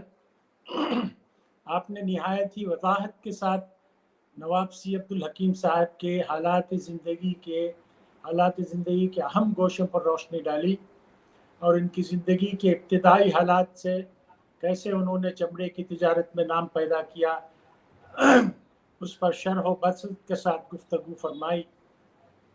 انہوں نے نواب صاحب کی علم اور علمی اداروں کی سرپرستی کے تعلق سے کافی تفصیل کے ساتھ بیان فرمایا. نواب صاحب کے بارے میں جو کچھ بھی کہا جائے کم ہے. وہ ہمارے لیے ایک مینار نور ہیں. انہوں نے نہ صرف مسلمانوں کے لیے بلکہ غیر مسلموں کے لیے بھی بہت سارے عطیات سے نوازا. یہ ان کی وسیع المشربی کا ثبوت ہے. تو میں ڈاکٹر صاحب کا پھر سے شکریہ ادا کرتا ہوں. اور then we are reaching to our last speaker who will speak in Tamil is none other than Sister Alima AIS Fatima Muzaffar, who does not need any introduction whatsoever. Nonetheless, I deem it an honor to introduce her to you. She has a battery of degrees to her credit: BCom, BA Arabic, Afzalul Ulama, MA Islamic Studies, and what more. She is pursuing law studies and soon she will be an advocate also, inshallah. She is a counselor of Greater Chennai Corporation from the Egmore Division. She is the National President, Indian Union Muslim League Women's Wing, member Tamil Nadu Waqf Board, Executive Committee member, All India Muslim Personal Law Board. She is also the secretary of We for All, which is a NGO in Chennai. These are some of the posts I have mentioned. Otherwise, she is associated with many more social and educational organizations in Chennai and in Tamil Nadu. So may I request Sister Fatima Muzaffar to come and address the audience, please. Jazakallah khair, sir. Alhamdulillah. Alhamdulillahi Rabbil Alameen. Wassalatu wassalam ala Rasulillah. Wa alihi wa ashabi ajma'in amma ba'd. A'udhu billahi minash shaitanir rajim. Bismillahir rahmanir rahim. Rabbi shrah li sadri wa yassir li amri wa hlul 'uqdatam min lisani yafqahu qawli. Subhanaka la ilma lana illa ma 'allamtana innaka antal alimul hakim. Rabbi zidni ilman nafi'a rabbi habli hukma. அளவற்ற அருளாளனும் நிகரற்ற அன்புடையவனும் ஆகிய எல்லாம் வல்ல அல்லாஹ்வின் திருநாமத்தால் என் உரையை ஆரம்பிக்கின்றேன். Global Tamil முஸ்லிம் மீடியாவின் வழியாக உங்கள் அனைவரையும் சந்திப்பதில் பெருமகிழ்ச்சி அடைகிறேன். அஸ்ஸலாமு அலைக்கும் வரஹ்மத்துல்லாஹி வபரகாத்துஹு. எல்லாம் வல்ல அல்லாஹ் சுப்ஹானஹு வ தஆலாவுடைய சலாமத்தும் ரஹமத்தும் பரக்கத்தும் உங்கள் அனைவர் மீதும் உண்டாவதாக. துவக்கத்தில் institute of objective studies Tamil Nadu chapter in collaboration with Organization of Muslim Educational Institution Association of Tamil Nadu, OMIAT, மற்றும் சி அப்துல் ஹக்கீம் மேல் விஷாரம் கல்லூரியின் சார்பாக இந்த வெபினாரில் உங்களை சந்திப்பதில் பெருமகிழ்ச்சி அடைகிறேன். அல்ஹம்துலில்லாஹ்.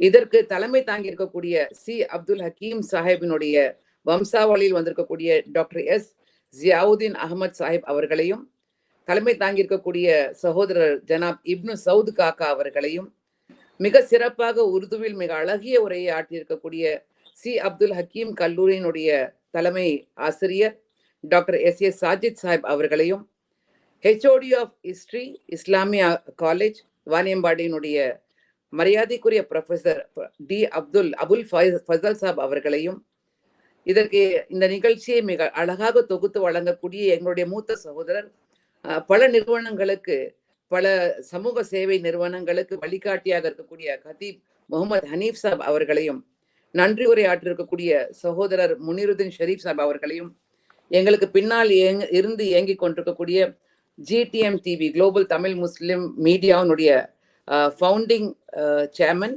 பிரதர் நிலாம் சாஹிப் அவர்களையும் வரவேற்பதில் பெருமகிழ்ச்சி அடைகிறேன். ஆரம்பத்தில் துவக்கமாக இந்த வார்த்தைகளோடு துவங்க விரும்புகின்றேன்.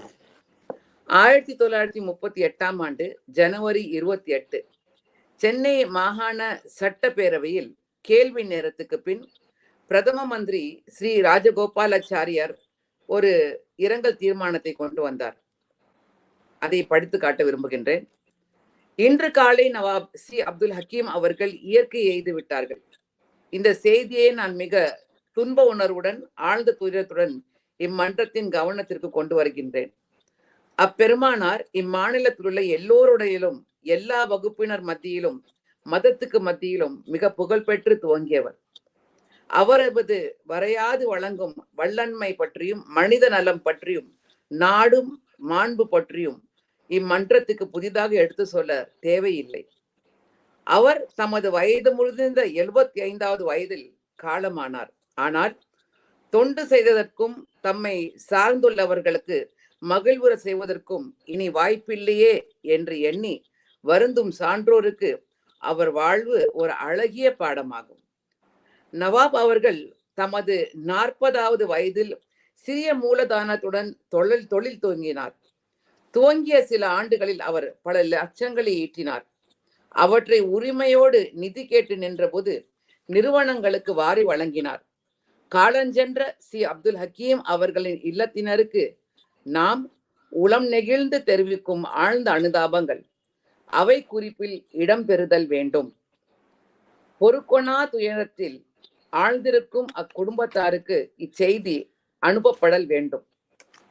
இது அன்றைய காலகட்டத்தில் விடுதலை அடையாத அந்த நேரத்தில் சென்னை மாகாணமாக இருந்த இந்த இடத்தினுடைய பிரதம மந்திரி என்று அடையப்பட்ட ராஜகோபாலாச்சாரியார் அவர்களால் அன்றைய இருந்த சட்டமன்றம் என்று நாம் அறியப்படக்கூடிய ஒரு மன்றத்தில் பதிவு செய்யப்பட்ட வார்த்தைகள். ஒரு முதல் மந்திரியே, ஒரு பிரதம மந்திரியே இந்த வார்த்தைகளை அவர்கள் பதிவு செய்ய வேண்டும் என்றால் அந்த மனிதர் எவ்வளவு பெரியவராக இருந்திருக்க வேண்டும் என்று சற்று நாம் என்ன பார்க்க கடமைப்பட்டிருக்கிறோம். The king of leathers I road என்ற அந்த சென்னை மாகாணத்துடைய மாணிக்கம் என்று அறியப்படக்கூடியவர். இத்தனை ஆண்டுகள், எத்தனை 1938 அவர் இறந்திருக்கிறார். இன்னைக்கு கிட்டத்தட்ட ஒரு 90 ஆண்டுகளை நாம் தொட இருக்கின்றோம். 90 ஆண்டுகளுக்கு பிறகு கூட ஒரு மனிதர் போற்றப்படுகின்றார், ஒரு மனிதர் பாராட்டப்படுகின்றார், ஒரு மனிதர் நினைவு கூறப்படுகின்றார் என்றால் சற்று நாம் அவர் எப்படிதான் வாழ்ந்திருப்பார். இந்த அளவுக்கு ஒரு legendary figure and iconic figure of not just Tamil Nadu, the entire India என்று அறியப்படக்கூடிய அந்த மனிதரை பற்றி அறிய நாம் இந்த வாய்ப்பு, மிக அருமையான ஒரு வாய்ப்பை உருவாக்கி தந்த அத்தனை பேருக்கும் இறைவன் அருக்கொடை வழங்குவானாக. அதே போல இதன் மூலமாக இந்த செய்திகளை எல்லாம் கேட்டுக்கொண்டிருக்கூடிய நமக்கும் நல்ல விஷயங்களை நம்முடைய வாழ்க்கையில் அமல் செய்வதற்கு என்ற வாய்ப்பை அல்லாஹ் சுப்ஹானஹு வ தஆலா தருவானாக. அந்த குடும்பத்தார்களுக்கு அல்லாஹ் சுப்ஹானஹு வ தஆலா பரக்கத்தை தருவானாக என்ற துவாவோடு இந்த ஊர், இந்த விஷாரம், மேல் விஷாரம், அந்த நார்த் ஆர்காட் என்று சொல்லக்கூடிய அந்த இடத்திற்குரிய அடையாளம் என்று நாம் அறிய வேண்டும் என்றால் முதலாவதாக இதுக்கு உப்புப்பேட்டை என்றுதான் பெயர்ந்ததாம். அதாவது அந்த காலத்துல உப்பெல்லாம் காய போட்டு வச்சு அதை வியாபாரம் செய்யக்கூடிய ஒரு ஊராகவும், பீடி தொழிற்சாலை செய்யக்கூடிய ஒரு ஊராகவும், அதே போல நீலம் வியாபாரம், நீலம் அடிக்கக்கூடிய அந்த நீலத்தை உருவாக்கக்கூடிய ஒரு வியாபாரம் செய்யக்கூடிய ஒரு ஊராகவும் அது இருந்தது. காலப்போக்கில் கர்நாடகாவுடைய நவாப் சாதுல்லா கான் அவர்களுடைய ஆட்சி முடிந்த பிறகு ஆங்கிலேயர்கள் உள்ள வரக்கூடாத ஒரு காலகட்டத்தில் மராட்டியர்களினுடைய அந்த ஒரு இன்ஃப்ளூயன்ஸ் இருக்கக்கூடிய ஒரு காலகட்டத்தில் தென்னகத்தில் இந்த விஷாரம் என்ற நகரத்துக்கு, இந்த ஊருக்கு ஒரு பெயர் பற்று தந்த ஒரு முன்னோடி என்று சொல்ல வேண்டும் என்றால் அது நவாப் அப்துல் ஹக்கீம் சாஹிப் என்று சொல்வதில் சந்தேகமே கிடையாது. இதற்கு இன்னொரு ஒரு அருமையான ஒரு விஷயம் விஷாரத்தை பற்றி நம்முடைய முன்னாள் முதலமைச்சர் 1969ஆம் ஆண்டில் மேல் விஷாரம் கல்வி கழகத்தின் மேற்பார்வையில் நடைபெற்ற இஸ்லாமிய உயர்நிலை பள்ளியினுடைய பொன்விழாவில் ஒரு கருத்தை பதிவு செய்கிறார். இந்த ஊருக்கு விஷாரம் என்று பெயர் ஏன் வந்தது என்று உங்களுக்கு தெரியுமா? இந்த விஷாரம் மண்ணில் தோன்றிய மக்கள் எல்லாம் இயல்பாகவே கல்வியின் மீதும் காதல் கொண்டவர்கள். கல்வி, அதை கற்பதிலும் அவர்களுக்கு அளவற்ற ஆர்வம் இருந்தது. கல்விக்கு கல்வி கற்ற சான்றோருக்கும் உரிய மதிப்பு மரியாதை கொடுத்து வந்தார்கள். இதன் சுற்று வட்டாரங்களில் விஷாரத்து பெருமக்கள் மரியாதையுடன் அவர்களுடைய அந்தஸ்து ஓங்கி இருந்தது. இந்த விஷாரத் என்றால் அதனுடைய பெயர் சொல்லக்கூடிய ஒரு அடையாளம் வந்த காரணம் சிறிது சிறிதாக இந்த ஊரினுடைய பெயர் அடையாளமாக மாறியது. விஷாரத் என்ற வார்த்தை மருவி நாடளவில் விஷாரம் என்று ஆயிற்று. விஷாரத் என்ற சொல்லுக்கு வடமொழியில் அறிவாளி, ஸ்காலர், a learned person, கல்வி கலைகளில் தேர்ந்த சொல்லுக்கு விஷாரத் வடமொழியில் அறியப்பட்டது. விஷாரத் பெருமக்கள் கல்வியின் மீதிருந்த பற்று மிகுந்த குறைவான மக்கள் தொகை கொண்ட இந்த நகரில் மிகுதியான கல்வி சாலைகள் தோன்றியுள்ளன என்று குறிப்பிட்டார். அன்றைய முதலமைச்சர் குறிப்பிட்டது மிகையல்ல. மனிதன் தன் வாழ்வில் பல்வேறு தருணங்களில் அவன் ஓங்கி இருக்க வேண்டும் என்றால் அவன் கொடுக்கக்கூடிய உணவு, அவன் தான தர்மமாக வழங்கக்கூடிய உடை, பணம் என்று இல்லாமல் அவன் மற்றவர்களுக்கு கொடுக்கக்கூடிய கல்வி செல்வம்தான் ஓங்கி இருக்கும் என்பதை முன்னாள் முதலமைச்சர் டாக்டர் எம் கருணாநிதி அவர்கள் அந்த நிகழ்ச்சியில் பதிவு செய்தார். அன்புடையவர்களே, இன்றைக்கு சி அப்துல் ஹக்கீம் சாஹிப் ரஹிமல்லாஹு அலைஹி அவர்களை பற்றி நாம் நினைத்து பார்க்கின்றோம் என்றால் அவருடைய பணம், அவருடைய செல்வாக்கு, அவருடைய பவர், அவருடைய இன்ஃப்ளூயன்ஸ் இல்லை. அவர் மக்களுக்கு விட்டு தந்திருக்கக்கூடிய மிகப்பெரிய செல்வமானது கல்வி செல்வம். அந்த கல்வி செல்வம் நிரந்தரமான கல்வி செல்வம் என்பதை அவர் மிக விரைவில் உணர்ந்த காரணத்தினால அல்லாஹ் சுப்ஹானஹு வ தஆலா அருளிய திருமறை திருக்குர்ஆனுடைய முதல் வசனமாகிய இக்ரா பிஸ்மி ரப்பிக்கல் லஸீ கலகல் இன்சான மின் அலக் இக்ரா வ ரப்புக்கல் அக்ரம் அல்லஸீ அல்லம பில் கலம் அல்லமல் இன்சான மா அலம் யஅலம் என்ற அந்த வார்த்தைகளுக்கு உணங்க நீங்கள் படியுங்கள், நீங்கள் ஓதுங்கள், இறைவனுடைய பெயரால் நீங்கள் படியுங்கள், நீங்கள் அறிவாளியாக உங்களை அடையாளப்படுத்திக் கொள்ளுங்கள். இறைவன் மிகப்பெரிய ஒரு அருட்கொடையாளன். அவன் உங்களுக்கு தெரியாதவற்றையெல்லாம் கற்றுக் கொடுப்பான், எழுதுகோலை கொண்டு கற்றுக் கொடுப்பான். சுப்ஹானல்லாஹ். அல்லாஹ்வுடைய அந்த வார்த்தைகளுக்கு ஒப்ப நவாப் சி அப்துல் ஹக்கீம் சாஹிப் அவர்களுடைய வாழ்க்கை ஒரு எளிமையான வாழ்க்கையினுடைய ஆரம்பமாக இருந்தாலும் மிகப்பெரிய உயர்ந்த அந்தஸ்துக்கு செல்ல காரணம் 2 விஷயங்கள். அவருடைய வாழ்க்கை வரலாறை பற்றி ஒரு அருமையான புத்தகத்தை வந்து தமிழ்ல வந்து வெளியிட்டிருக்காங்க. இது வந்து உருது மொழியில் எழுதப்பட்டு நம்முடைய சி அப்துல் ஹக்கீம் சாஹிப்புடைய பெயரால் இயங்கக்கூடிய கல்லூரியில வந்து இந்த தமிழ் புத்தகம் இருக்கு. இதை வந்து ஆன்லைன்லயும் படுத்தணும் என்ற ஒரு கோரிக்கை இந்த நிகழ்ச்சியின் வாயிலாக நான் வைக்கிறேன். இது ஒரு சின்ன புத்தகம் தான், very very small book, just 112 pages book தான்.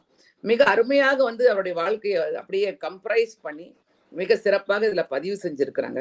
இதுல பார்த்தோன்னா ஆரம்ப காலகட்டம் ரொம்ப எளிமையான ஒரு காலகட்டம். எனக்கு முன்னால் பேசி ஆங்கிலத்தில் உரையாற்றியவர், அதே போல உருதுவிலும் வந்து இந்த கருத்துக்களை எல்லாம் பதிவு செஞ்சிருக்கிறாங்க. எளிமையான காலகட்டமாக இருந்தாலும் 2 விஷயத்துல வந்து அவர் சோடை போல. 2 விஷயம் என்னன்னு நீங்க பாத்தீங்கன்னா, 1 அசைக்க முடியாத நம்பிக்கை, அல்லாஹ்வின் மீது வைத்திருக்கக்கூடிய தவக்கல். 2வது அவர் செய்த உழைப்பு, the faith in Allah subhanahu wa ta'ala and hard work and perseverance. 2 விஷயம் தான் அவர் வந்து ஜொலிக்க செய்து. இந்த ஃபேத், அல்லாஹ் மீது வைத்துக்கூடிய நம்பிக்கையை பற்றி பார்க்கும் பொழுது என்னுடைய மனதை தொற்ற ஒரு விஷயம். அவருடைய தந்தையார் வந்து நோய்வாய்ப்பட்டு ரொம்ப கடைசி காலத்துடைய வாழ்க்கையினுடைய கடைக்கோடியில் இருக்கக்கூடிய அந்த தருணத்துல அவங்க வந்து நவாப் சி அப்துல் ஹக்கீம் சாஹிப் வந்து அழைச்சி சொல்றாங்களாம், இன்னும் நான் வந்து ரொம்ப நாள் நான் இருக்க போறது கிடையாது, உங்களை வந்து உங்களுடைய சிறிய தந்தையிடம் நான் ஒப்படைக்கிறேன் அப்படின்னு சொன்னாங்களாம். அது கேட்ட உடனே இளம் வயது தான், he might have been a teenager, இளம் வயது தான். அப்ப அவங்க மீது இருந்த தாக்கம் பாருங்க. உடனே அவங்க தந்தையார சொல்றாங்களாம், நீங்க என்ன சிறிய தந்தையிடம் என்ன ஒப்படைக்க வேண்டாம், அல்லாவிடம் என்னை விட்டு நீங்கள் செல்லுங்கள், அல்லாவே எனக்கு போதுமானவன் என்று அந்த வைத்திருக்கக்கூடிய அந்த அல்லாவின் மீது பற்று, அல்லாவின் மீது அசைக்க முடியாத நம்பிக்கை, the faith, unshakable faith, அது வந்து அப்படியே அவருடைய வாழ்க்கையில ஜொலிக்குது. அந்த நம்பிக்கையின் காரணமாக அவருடைய இருந்த அந்த வாழ்க்கையினுடைய கேரக்டர், ஆங்கிலத்துல சொல்லுவாங்கல்ல, if money is lost, nothing is lost. If health is lost, something is lost. But if character is lost, everything is lost. Nawab C Abdul ஹக்கீமுடைய வாழ்க்கையில் நாம் பார்க்கும் பொழுது ஆரம்பத்திலிருந்து அவருடைய வாழ்ந்த கடைசி காலம் வரைக்கும் the impeccable character, the remarkable character, ஒரு அழகான ஒரு முன்மாதிரி. கண்மணி நாயகம் ஸல்லல்லாஹு அலைஹி வஸல்லம் அவர்களை பற்றி சொல்லும் பொழுது அல்லாஹ் சுப்ஹானஹு வ தஆலா சொல்லுவான், லகத் கான லக்கும் ஃபீ ரசூலுல்லாஹி உஸ்வத்துன் ஹஸனா, நிச்சயமாக நீங்கள் என்னுடைய நபியுடைய வாழ்க்கையில் காணுவீர்கள் ஒரு அழகிய முன்மாதிரின்ட்டு அல்லாஹ் சுப்ஹானஹு வ தஆலா கண்மணி நாயகம் ஸல்லல்லாஹு அலைஹி வஸல்லம் அவர்களை பற்றி சொல்லுவான். அதே போல கண்மணி நாயகம் ஸல்லல்லாஹு அலைஹி வஸல்லம் அவர்களை பற்றி அல்லாஹ் சொல்லுவான், வமா அர்சல்நாகா இல்லா ரஹ்மத்துல் ஆலமீன், அண்ட சராசரங்களுக்கும் படைக்கப்பட்ட அனைவருக்கும் ஒரு அருட்கொடையாக நீங்கள் இரக்கமாக அனுப்பப்பட்டிருக்கிறீங்க அப்படின்னு அல்லாஹ் சுப்ஹானஹு வ தஆலா கண்மணி நாயகம் ஸல்லல்லாஹு அலைஹி வஸல்லம் அவர்களை பற்றி நமக்கு அறிமுகப்படுத்துவான். நவாப் சி அப்துல் ஹக்கீம் அவர்களுடைய வாழ்க்கையை பார்க்கும் பொழுது அல்லாஹ்வின் மீது வைத்திருக்கக்கூடிய அழகிய அந்த அருமையான அந்த நம்பிக்கையினுடைய சாராம்சமாக அவர் வாழ்ந்த வாழ்க்கை கண்மணி நாயகம் ஸல்லல்லாஹு அலைஹி வஸல்லம் சுன்னத்தை பேணக்கூடிய வாழ்க்கையாக இருந்தது. ஒரு அழகிய முன்மாதிரியை அவர்கள் வாழ்ந்து விட்டு சென்றிருக்கின்றார்கள். அதே போல 90 ஆண்டுகள் கடந்தும் கூட அவர்கள் ஒரு ரஹமத்தாக இன்றைக்கு இருக்கின்றார்கள். சுப்ஹானல்லாஹ்.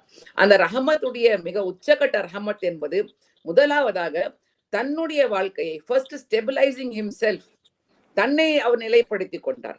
தன்னுடைய சிறிய தந்தையுடைய மகளை திருமணம் முடித்து அருமையாக 3 ஆண் பிள்ளைகள் பெண் பிள்ளைகளை பெற்று நல்ல ஒரு அருமையான சொந்த வாழ்க்கையை, ஃபர்ஸ்ட் யுவர் பர்சனல் லைஃப், பெரிய பெரிய ஐகான்ஸை பத்தி எல்லாம் சொல்லுவாங்க, கிரேட் லீடர்ஸ் லைஃப் எல்லாம் நீங்க பாத்தீங்கன்னா public life will be exemplary, ஆனா பிரைவேட் லைஃப்ல there will be some short coming.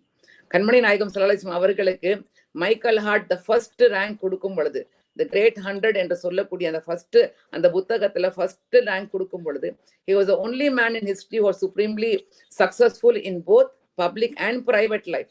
வெறும் வந்து அவருடைய not just in preaching but also in practice, அதனாலதான் அவருக்கு ஃபர்ஸ்ட் ரேங்க் கொடுக்குறேன் அப்படின்னு சொல்றாரு. இங்கே சி அப்துல் ஹக்கீம் சாஹிபுடைய வாழ்க்கையை நாம் பார்க்கும் பொழுது நாட் ஜஸ்ட் இன் பிசினஸ், வெறும் தொழில் புரிவதில் மட்டுமல்ல, அல்லது வந்து வணிகம் செய்வது மட்டுமல்ல, மற்றவர்களோட வியாபாரம் செய்வதில் மட்டுமல்ல, தன்னுடைய சொந்த வாழ்க்கையிலும் கூட அல்ஹம்துலில்லாஹ் he has led a perfect life. சுப்ஹானல்லாஹ். அல்லாஹ் அவர்களுக்கு உயர்ந்த அந்தஸ்தை ஜன்னத்துல் ஃபிர்தௌஸில் வழங்குவானாக என்று நாம் துஆ செய்து கொள்வோம். அல்ஹம்துலில்லாஹ் அவங்களுடைய அந்த அந்த மேரிட் லைஃப்ல பாக்குறோம், ஒரு அருமையான அந்த மனைவியோடு அழகான ஆண் பிள்ளைகள் பெண் பிள்ளையை பெற்று அவர்களுக்கு செய்ய வேண்டிய கடமைகள் எல்லாம் நிறைவேற்றி அவர்களை நல்ல விதமாக வளர்த்து தன்னுடைய தொழில் புரியக்கூடிய அந்த வணிகத்தில் வரக்கூடிய வியாபாரத்துடைய லாபத்தை குடும்பத்தார்களோடு மைத்துனர்களோடு குடும்பத்தில் இருக்கக்கூடிய அத்தனை பேரோடு அவர்களுடைய வாழ்க்கையிலும் உயர்த்தி வாழ்ந்தார்கள் என்பதை நாம் சரித்திரத்தில் பார்க்கிறோம். ஒரு சம்பவத்தை இந்த புத்தகத்துல பதிவு செஞ்சிருக்கிறாங்க. அவங்களுடைய மகனுடைய திருமணத்தின் பொழுது அந்த திருமணத்தினுடைய நன்கொடையை வேண்டி ஜமாத்தார்கள் வந்த பொழுது ஒரு சின்ன நன்கொடையை மட்டும் கொடுத்து அதுக்கு அவர்கள் எல்லாம் அதிர்ச்சியுற்ற பொழுது திருமணம் முடிந்து விட்ட பிறகு ஒரு பெரிய நன்கொடையாக இத்தனை பள்ளிக்கூடங்கள், இத்தனை கல்லூரிகள், இத்தனை நிறுவனங்களுக்கு என்று வாரி வழங்கினார்கள் என்பதை நாம் சரித்திரத்தில் பதிவு செய்ததை பார்க்கின்றோம். சுப்ஹானல்லாஹ். வாரி வழங்கக்கூடிய அந்த வள்ளல் தன்மை எப்படி வந்துச்சுன்னா, first he focused on economical prosperity. தன்னுடைய பொருளாதாரத்தை மிக சிறப்பாக அதை ஃபிக்ஸ் பண்ணாரு.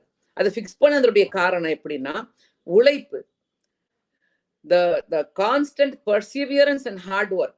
அந்த உழைப்பினுடைய அஸ்திவாரம் ஞானம் என்ற ஒரு வார்த்தையை இந்த புத்தகத்துல பதிவு செய்யறாங்க. ஞானம் என்றால் ஒண்ணு அறிவு, இன்னொன்னு சரியான முறையில் அதை செய்வது, அந்த முறைப்படி அதை செய்வது என்பதை இதில் பதிவு செய்யறாங்க. அந்த தொழில் புரியக்கூடிய விதத்தை அவங்க எப்படி the trend he set, அது விசாரமாகத்திலிருந்து அவர் பயணித்து சென்னையில் பெரிய மெட்டில், அதே போல வட சென்னையில் இருக்கக்கூடிய இடத்துல தன்னுடைய வியாபாரத்தை அவர்கள் துவங்கும் பொழுது அல்லாஹ்வுடைய பெயரை சொல்லி அவர்கள் துவங்கி இருக்கக்கூடிய இந்த பிஹேவியர், இந்த ட்ரெண்ட், அவங்களுடைய டைம் டேபிள் எப்படி ஆரம்பிக்கும்னா தஹஜ்ஜுடைய நேரத்திலிருந்து ஆரம்பிக்கும். எல்லாரும் எழுதுறதுக்கு முன்னாடியே அவங்க எந்திரிச்சு போயிடுவாங்க. அவங்க எழுந்துச்சு போய் முதல்ல அந்த மார்க்கெட்டுக்கு வரக்கூடிய பொருட்கள்ல நல்ல விலைக்கு முதல்ல அவங்க வாங்கிடுவாங்களாம். எல்லாத்தையும் வாங்கி கன்சாலிடேட் பண்ணி வைத்துக் கொள்வார்கள். எந்த அளவுக்குன்னா, மற்றவர்கள் எல்லாம் ஆங்கிலேயர்கள் அந்த தோல் வணிகம் செய்யக்கூடிய அந்த ஆங்கிலேயர்களுடைய ஏஜென்ட் வருவதற்கு முன்னாடி இவர்கள் சென்று நல்ல விதத்துக்கு பேரத்தை பேசி சரியான தரமான பொருட்களை வாங்கி அவர்கள் வைத்துக் கொள்வார்கள். அப்ப மற்றவர்கள் வரும் பொழுது மார்க்கெட்ல தரமான பொருட்கள் இருக்காது. அப்ப யாரிடம் சென்று வாங்க வேண்டும் என்று அவர்கள் பார்க்கும் பொழுது நவாப் ஹக்கீம் சாபிடம் அவர்கள் அணுகக்கூடிய ஒரு ட்ரெண்ட் உருவாக்குனாங்க. அந்த ட்ரெண்ட் எப்படின்னா, கன்சாலிடேஷன் ஆஃப் குவாலிட்டி குட்.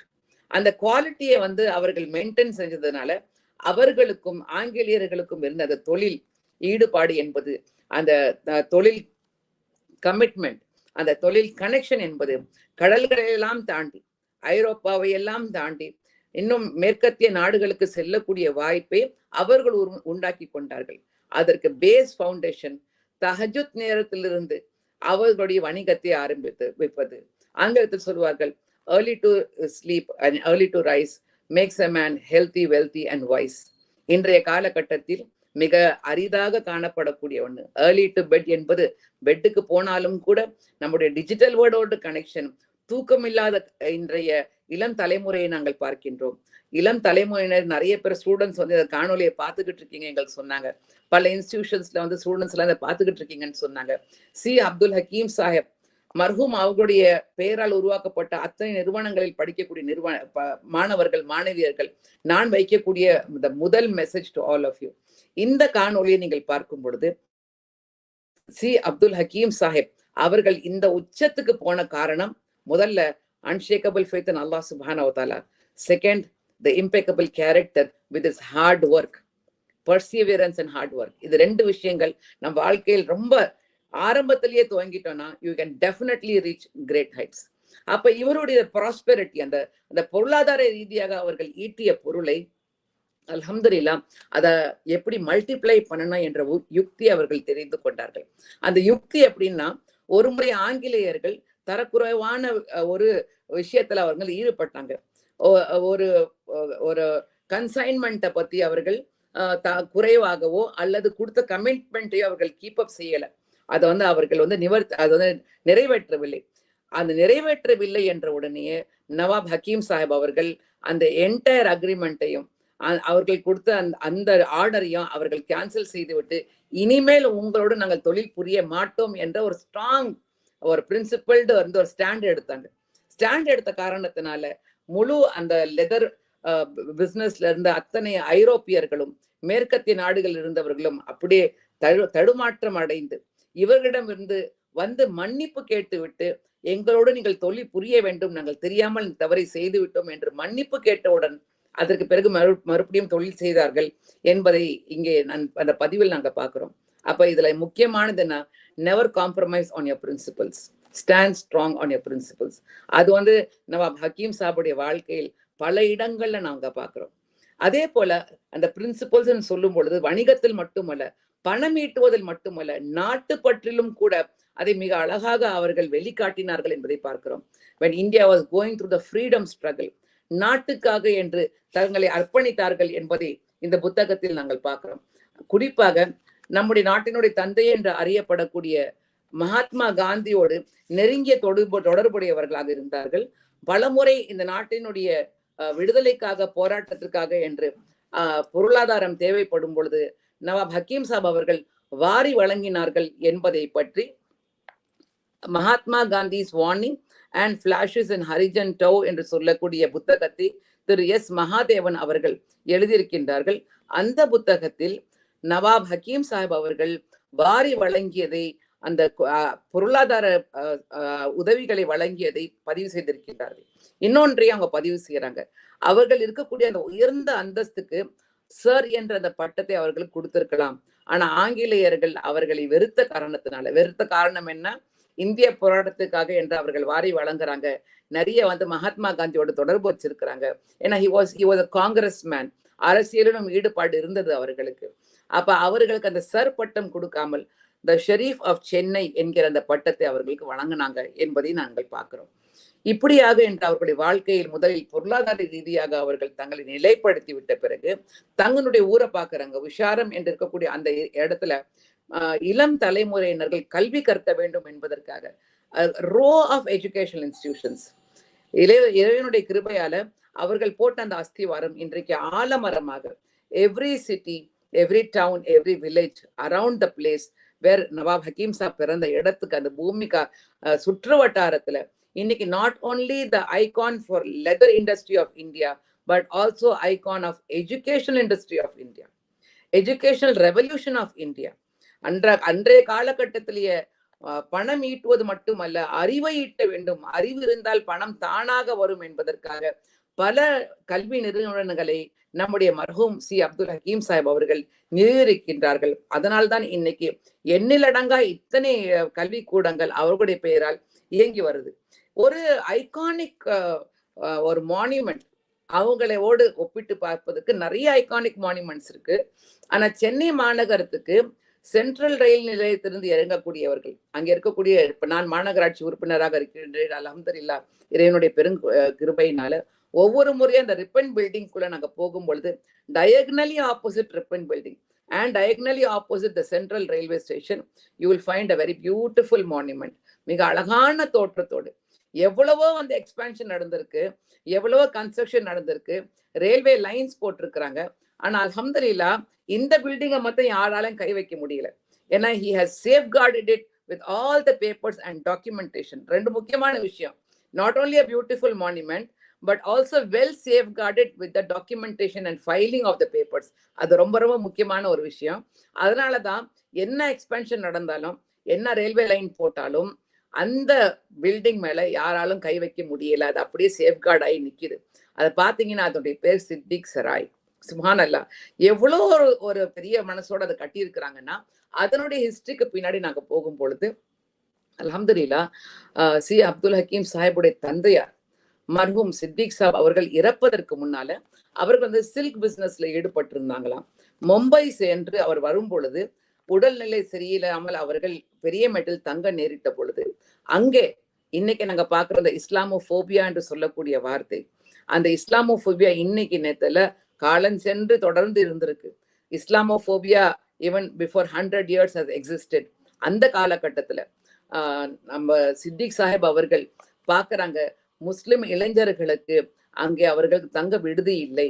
ரொம்ப மனவேதனையோட பாக்குறாங்க. ரொம்ப ரொம்ப அவர்களும் தரங்கெட்ட விதத்துல நடத்தப்பட்டு அவர்கள் தூக்கி எறியப்படுறாங்க, வெளியே தள்ளப்படுறாங்க. ரொம்ப நோய்வாய்ப்பட்ட நிலையில் ஊருக்கு வந்த மர்ஹூம் சித்திக் சாப் அவங்க தங்க மகன் நவாப் ஹக்கீம் சாப் கிட்ட சொல்றாங்க, இளைஞர்களுக்காக என்று தங்கக்கூடிய ஒரு விடுதியை நீங்கள் கட்ட வேண்டும் என்று சொல்றாங்க.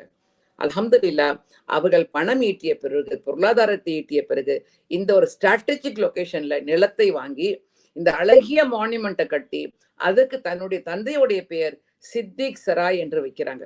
இந்த இடத்துல இன்னைக்கு கூட நீங்க போனீங்கன்னா பொருளாதாரத்துல பின்தங்கியவர்கள், குறிப்பாக முசாஃபிர் பயனாளிகளுக்கு பயன் தரக்கூடிய விதத்தில் அவர்கள் 3 நாட்கள் இலவசமாக தங்கலாம். அதற்கு பிறகு ஒரு சின்ன ஒரு அடையாளமாக ஒரு தொகையை பெற்றுக்கொண்டு அவர்கள் அங்க தங்க வைக்கப்படுறாங்க.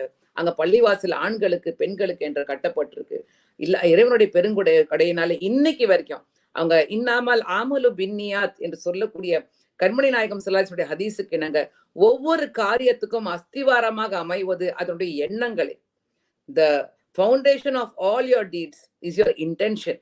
அப்போ உங்களுடைய எண்ணம் சுத்தமாக இருந்துச்சுன்னா அல்லாஹ் உங்களுக்கு துணை நிற்பான் என்று இன்னைக்கு சித்திக் சராய் என்று சொல்லக்கூடிய அந்த மானுமெண்ட் ஷோஸ் த நியா இன்னாமல் ஆமலு பின் நியாத் என்று சொல்லக்கூடிய அந்த எண்ணத்தினுடைய அஸ்திவாரத்தில் நம்முடைய மர்ஹூம் சி அப்துல் ஹக்கீம் சாஹிப் அவர்கள் கட்டியிருக்கக்கூடிய சித்திக் சராய் பறைசாற்றுகின்றது. இளம் தலைமுறையினர்களே நிறைய இருக்கு, அவருடைய வாழ்க்கையிலிருந்து கற்றுக்கொள்வதற்கு நிறைய பாடங்கள் இருக்கு, நிறைய விஷயங்கள் அப்படி பேசிக்கிட்டே போலாம். ஒவ்வொரு விஷயம் அவங்க வாழ்க்கையில் I think has still not been fully brought out. இன்னும் நிறைய கொண்டு வரணும், அவருடைய வாழ்க்கையை பற்றி நிறைய ரிசர்ச் பண்ணணும், நிறைய தீசிஸ் பண்ணணும், ஷார்ட் டாக்குமெண்ட்ஸ் எடுக்கணும், நிறைய பேருக்கு இந்த செய்திகளை கொண்டு போகணும். ஏன்னா not just the Muslims, India is known for unity in diversity. வேற்றுமையில் ஒற்றுமை காணுவதுதான் நம்முடைய தாய் திருநாடு இந்தியாவுடைய பெருமை. அந்த வேற்றுமையில் ஒற்றுமை காணக்கூடிய அடையாளமாக நவாப் சி அப்துல் ஹக்கீம் சாஹிப் அவர்கள் திகழ்ந்தார்கள். வெறும் முஸ்லிம்களுக்கு மட்டுமல்ல, படிப்பில் பின்தங்கியவர்கள் எந்த சமுதாயத்தை சார்ந்தவர்களாக இருந்தாலும் அவர்கள் பயன்பெறக்கூடிய விதத்தில் கல்விக்காக என்று வாரி வழங்கிய கல்வி தந்தையாக அவர்கள் இருந்தார்கள். இறைவனுடைய பெருங்கிருபையினாலே இன்னைக்கு கூட இந்து ஸ்கூல் என்று சொல்லக்கூடிய சென்னையில் இருக்கக்கூடிய திருவல்லிக்கேணியில் அவர்களுடைய பெயரால் இறங்கக்கூடிய பள்ளிக்கூடம், நாட்சென்னையில் இருக்கக்கூடிய பள்ளிக்கூடங்கள், கல்லூரிகள், அது மட்டும் இல்லாமல் மற்ற மாநிலங்களிலும் மற்ற மாவட்டங்களிலும் இருக்கக்கூடிய சகோதர சமுதாயத்தினர்கள் கல்வி என்று கேட்டு வரும் பொழுது அதற்காக பெரும் தொகையை வழங்கக்கூடிய ஒரு ஹேபிட்டாக அவங்க வச்சிருந்தாங்க. அல்லாஹ்வுடைய பொருத்தமான வாழ்க்கையை வாழ்ந்த அவர்கள் ஏன்னா கடைசி நம்முடைய நிகழ்ச்சியினுடைய கடைசி கட்டத்துக்கு வந்துட்டோம். I'm not going into much details into all the educational institutions. எத்தனையோ கல்விக்கூடங்களும் பள்ளிக்கூடங்களும் ஆண்களுக்கு மட்டுமல்ல, இறைவனுடைய கிருபையினால பெண்களுக்கும் அவர்கள் உருவாக்கி இருக்கின்றார்கள். ஏன்னா கண்மணி நாயகம் ஸல்லல்லாஹு அலைஹி அவர்கள் சொன்னார்களே, ஒரு குழந்தையினுடைய முதல் மதர்சா தாயினுடைய மடி என்று சொன்னார்கள். If a man is educated, you educate an individual, but when a woman is educated, you educate an entire generation என்று சொல்ல இணங்க நவாப் ஹக்கீம் சாஹிப் அவர்கள் பெண் கல்விக்காகவும் தங்களை அர்ப்பணித்தார்கள். இறுதி கருத்தாக ஒன்று சொல்லி நான் நிறைவேற்ற விரும்புறேன். நிறைய பேரை அவங்க ஹஜ்ஜுக்கு அனுப்பியிருக்கிறாங்க. அவர்கள் ஹஜ்ஜுக்கு செல்ல வேண்டும் என்று ஒரு பெரிய ஏற்பாடு செய்யப்பட்டு ஹஜ்ஜுக்கு போகக்கூடிய காலகட்டத்தில் அவர்கள் உடல் நலம் சரியில்லாமல் மற்றவர்களை அனுப்பிவிட்டு அவர்கள் தங்கிவிட்டார்கள். தங்கியிருந்த சில நாட்களிலேயே அல்லாஹ் அவர்களை அழைத்து கொண்டான். இன்னா லில்லாஹி வ இன்னா இலைஹி ராஜிஊன். ஆனால் அவர்கள் ஹஜ்ஜு செய்யாமல் ஹஜ்ஜுடைய நியத்தை வைத்து அவர்கள் அல்லாஹ்வுடைய அழைப்பை ஏற்றுக்கொண்டார்கள். அந்த எண்ணத்தின் காரணமாக இங்க பதிவு செய்யறாங்க சங்கைக்குரிய உலமா பெருமக்கள். ஏன்னா இங்க என்னை அறிமுகப்படுத்தும் பொழுது சொன்னாங்க, திருமறை திருக்குரானை முதலில் தமிழில் மொழிபெயர்த்த அல்லமா அப்துல் ஹமீது பாக்கவி. இங்கே நான் ஜியாவுதீன் சாஹிப் அவர்களை பார்க்கிறேன். அங்க இருக்கக்கூடிய பாக்கியாத் என்று சொல்லக்கூடிய பாக்கியாத்து சாலியாத் மதரசாவில் அந்த இருக்கக்கூடிய கணேஷை நான் நினைவு கூர்ந்து பார்க்கிறேன். என்னுடைய மறைந்த பாட்டனர் அல்லமா அப்துல் ஹமீது பாக்கவி முதலில் தமிழில் திருமறை திருக்குரானை மொழிபெயர்த்தவர்கள். சங்கைக்குரிய உலமா பெருமக்கள் பதிவு செய்யறாங்க, ஒரு மனிதர் ஹஜ்ஜுடைய நியத்தை வைத்து ஆனால் ஹஜ்ஜு செய்ய முடியாமல் அவர் இறந்து விட்டால் அல்லாஹ் சுப்ஹானஹு வ தஆலா மறுமை நாள் வரை, நியாய தீர்ப்பு நாள் வரை அவர்களுக்கு ஹஜ்ஜுடைய பாக்கியத்தை கொடுத்து கொண்டே இருப்பான். அல்லாஹ் அவர்களை நியாய தீர்ப்பு நாள் என்று எழுப்பும் பொழுது அவர்கள் லப்பைக் அல்லாஹுமா லப்பைக் என்று கூறிக்கொண்டு எழும்புவார்கள் என்று சங்கைக்குரிய உலமா பெருமக்கள் சொல்றாங்க. நம்முடைய மர்ஹூம் சி அப்துல் ஹக்கீம் சாஹிப் அவர்கள் ஹஜ்ஜுடைய நியத்தை வைத்து அவர்கள் அல்லாஹ்வுடைய அழைப்பை ஏற்றார்கள். அல்லாஹ் அவர்களை நியாய தீர்ப்பு நாளின் பொழுது அவர்கள் எழுப்பும் பொழுது அவர்கள் லப்பைக் அல்லாஹுமா லப்பைக் லப்பைக் லா ஷரீக லக லப்பைக் இன்னல் ஹம்தா வன் நிஅமத லக வல் முல்க் லா ஷரீக லக் என்ற அந்த சங்கநாதத்தோடு எழும்பக்கூடிய பெரும் பாக்கியத்தை அல்லாஹ் அவர்களுக்கு வழங்கி விட்டான். அல்ஹம்துலில்லாஹ். அவர்களுடைய வாழ்க்கை அவர்கள் வாழ்ந்து விட்டார்கள். அன்புக்குரியவர்களே, இந்த வாழ்க்கையை கேட்டிருக்கக்கூடிய நாம் இதிலிருந்து என்ன கற்றுக்கொண்டு நம்முடைய வாழ்க்கையை நம்ம எப்படி வாழப் போகின்றோம் என்பதுதான் கேள்வி. I would like to end my talk by quoting this one hadith. கண்மணி நாயகம் ஸல்லல்லாஹு அலைஹி வஸல்லம் சொன்னாங்க, ஒரு மனிதர் இறந்து விட்ட பிறகு எல்லா காரியங்களுக்கும் முற்றுப்புள்ளி வைக்கப்படும், ஆனால் 3 காரியங்களை தவிர. ஒன்று, அவன் செய்திருக்கக்கூடிய தர்மம். 2வது, அவன் கற்றுக் கொடுத்திருக்கக்கூடிய பயன் தரக்கூடிய கல்வி. 3வது, அவன் பெற்றிருக்கக்கூடிய சாலிஹான பிள்ளைகள். இந்த 3 விஷயங்கள் அவன் மௌத்துக்கு பிறகும் அவனுக்கு நன்மையை தேடி தரும். சில பேரை பாத்தீங்கன்னா தர்மம் மட்டும் செஞ்சிருப்பாங்க, மற்ற 2 இருக்காது. சில பேருக்கு கல்வி மட்டும் கற்றுக் கொடுத்திருப்பாங்க, ஆனா மற்ற 2 இருக்காது. சில பேருக்கு சாலிஹா பிள்ளைகள் இருக்கும், ஆனா அவர்கள் தர்மம் செய்திருக்கக்கூடிய பாக்கியத்தை எல்லாம் வழங்கியிருக்க மாட்டான், கல்வி கற்றுக் கொடுக்கக்கூடிய பாக்கியத்தை வழங்கியிருக்க மாட்டான். மர்ஹூம் சி அப்துல் ஹக்கீம் சாஹிப் ரஹிமுல்லாஹி அலைஹி அவர்கள் 3 விஷயத்தையும் அல்லாஹ் கொடுத்தான். தர்மம் செய்யக்கூடிய பாக்கியத்தையும் கொடுத்தான், கல்வி கொடுக்கக்கூடிய பாக்கியத்தையும் கொடுத்தான், சாலிஹான பிள்ளைகளையும் கொடுத்தான். அல்லாஹ் சுப்ஹானஹு வ தஆலா இந்த பாக்கியத்தை பொருந்திக் கொள்வானாக. அந்த குடும்பத்தார்களுக்கு மேலும் மேலும் பரக்கத்தை தருவானாக. அவர்கள் மூலமாக கல்வியையும் தர்மத்தையும் சமுதாயத்துக்கும் நம்முடைய நாட்டுக்கும் தரக்கூடிய வருங்கால தலைமுறையினை உருவாக்கக்கூடிய அந்த செல்வத்தை அவர்களுக்கு வழங்குவானாக என்ற துவாவோடு, Global Tamil Muslim Media, my heartfelt gratitude to you for documenting this great legendary iconic personality of India. May Allah subhanahu wa ta'ala accept him, and may Allah subhanahu wa ta'ala accept the Global Tamil Muslim Media's ventures. Gratitude and thanks to the entire organization and all the coordinators of this program. Jazakallah khair for giving me this opportunity. Wa akhir dawan alhamdulillahi rabbil alamin. Assalamu alaikum warahmatullahi wabarakatuh. Jazakallah. And thank you, Sister Fatima Muzaffar. That was yet another demonstration of your oratory. You touched upon the salient aspects of the life of Nawab C. Abdul Hakim Nawab Sahab. And the purpose of holding such seminars, like I mentioned earlier, on the lives, services, and achievements of great personalities is not only to remember them, but to learn lessons from their vision, mission, devotion, perseverance, and integrity. So, Institute of Objective Studies promises to conduct such seminars and webinars in future also, inshallah, on great personalities of our community. Now, we have come to the end of the program, alhamdulillah. So, I would request Advocate Muniruddin Sharif Sahib, who is the Vice President of All India Milli Council, and also the founding member of IOS. May I please, has he joined? Yes, Advocate Muniruddin Sharif Sahib, please take over. அஸ்ஸலாமு அலைக்கும். எல்லா புகழும் இறைவனுக்கு. இன்று அப்துல் ஹக்கீம் சாப் அவர்களை பற்றி மிக அரிய பல செய்திகளை நாம் அறிந்து கொண்டோம். நம்முடைய அனைத்து நன்றிகளும் டாக்டர் ஜியாவுதீன் அவர்களுக்கும், டாக்டர் S.A. சாஜித் அவர்கள் மிக அருமையாக பல கருத்துக்களையும் பல நிகழ்ச்சிகளையும் எடுத்துக் கூறினார்கள். அதே போல் டாக்டர் அபுல் ஃபதல் அவர்களும் பல விவரங்களை நமக்கு தந்துள்ளார்கள்.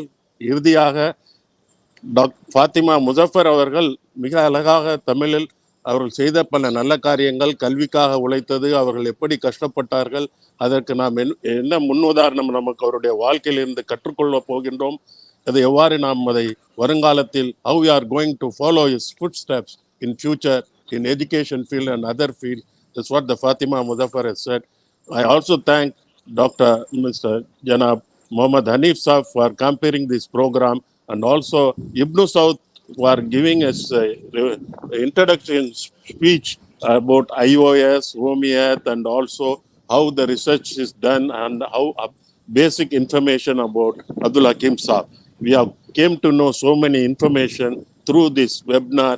So இதன் மூலமாக மக்களுக்கு நம்முடைய கடந்து சென்ற நம்மளுடைய தலைவர்களையும் மூதாதையர்களும் அறிஞர்களையும் பற்றி மிக அரிய பல செய்திகளை அறிந்து கொண்டோம். எல்லாம் வல்ல இறைவன் அவர்களுடைய அனைத்து நற்காரியங்களையும் ஏற்றுக்கொண்டு அவர்கள் சோனத்தில் ஒரு நல்ல இடத்தை தருவானாக. இன்ஷா அல்லாஹ் நாம் இந்த மாதிரி தொடர்ந்து இந்த மாதிரி பல நிகழ்ச்சிகளை நடத்தி இந்தியாவில் மட்டுமில்லை, தமிழ்நாட்டில் மட்டுமில்ல, பல அறிஞர்களை பற்றி வரும் சந்ததியினர் தெரிந்து கொள்ள வேண்டும் என்பதுதான் எங்களுடைய ஆசை. இன்ஷா அல்லாஹ் இந்த நிகழ்ச்சியை தொகுத்து வழங்கிய நலீம் அவர்களுக்கு பல நல்ல ஏற்பாடுகளை செய்ததற்கும் நாம் நன்றி கூறுகிறோம். I thank each and every one of you for contributing this program in a very successful one. With this, I conclude my thanksgiving. Thank you very much for all for your cooperation. Thank you very much, Advocate Muridullah Sharif, for your vote of thanks. And with this, ladies and gentlemen, we come to the end of the program. We thank you very much for joining, and let us wind it up. Subhanallah wa bihamdihi, subhanallahumma wa bihamdika, ashhadu an la ilaha illa anta, astaghfiruka wa atubu ilayk. Assalamu alaikum wa rahmatullahi wa barakatuh. Wa alaikum salam.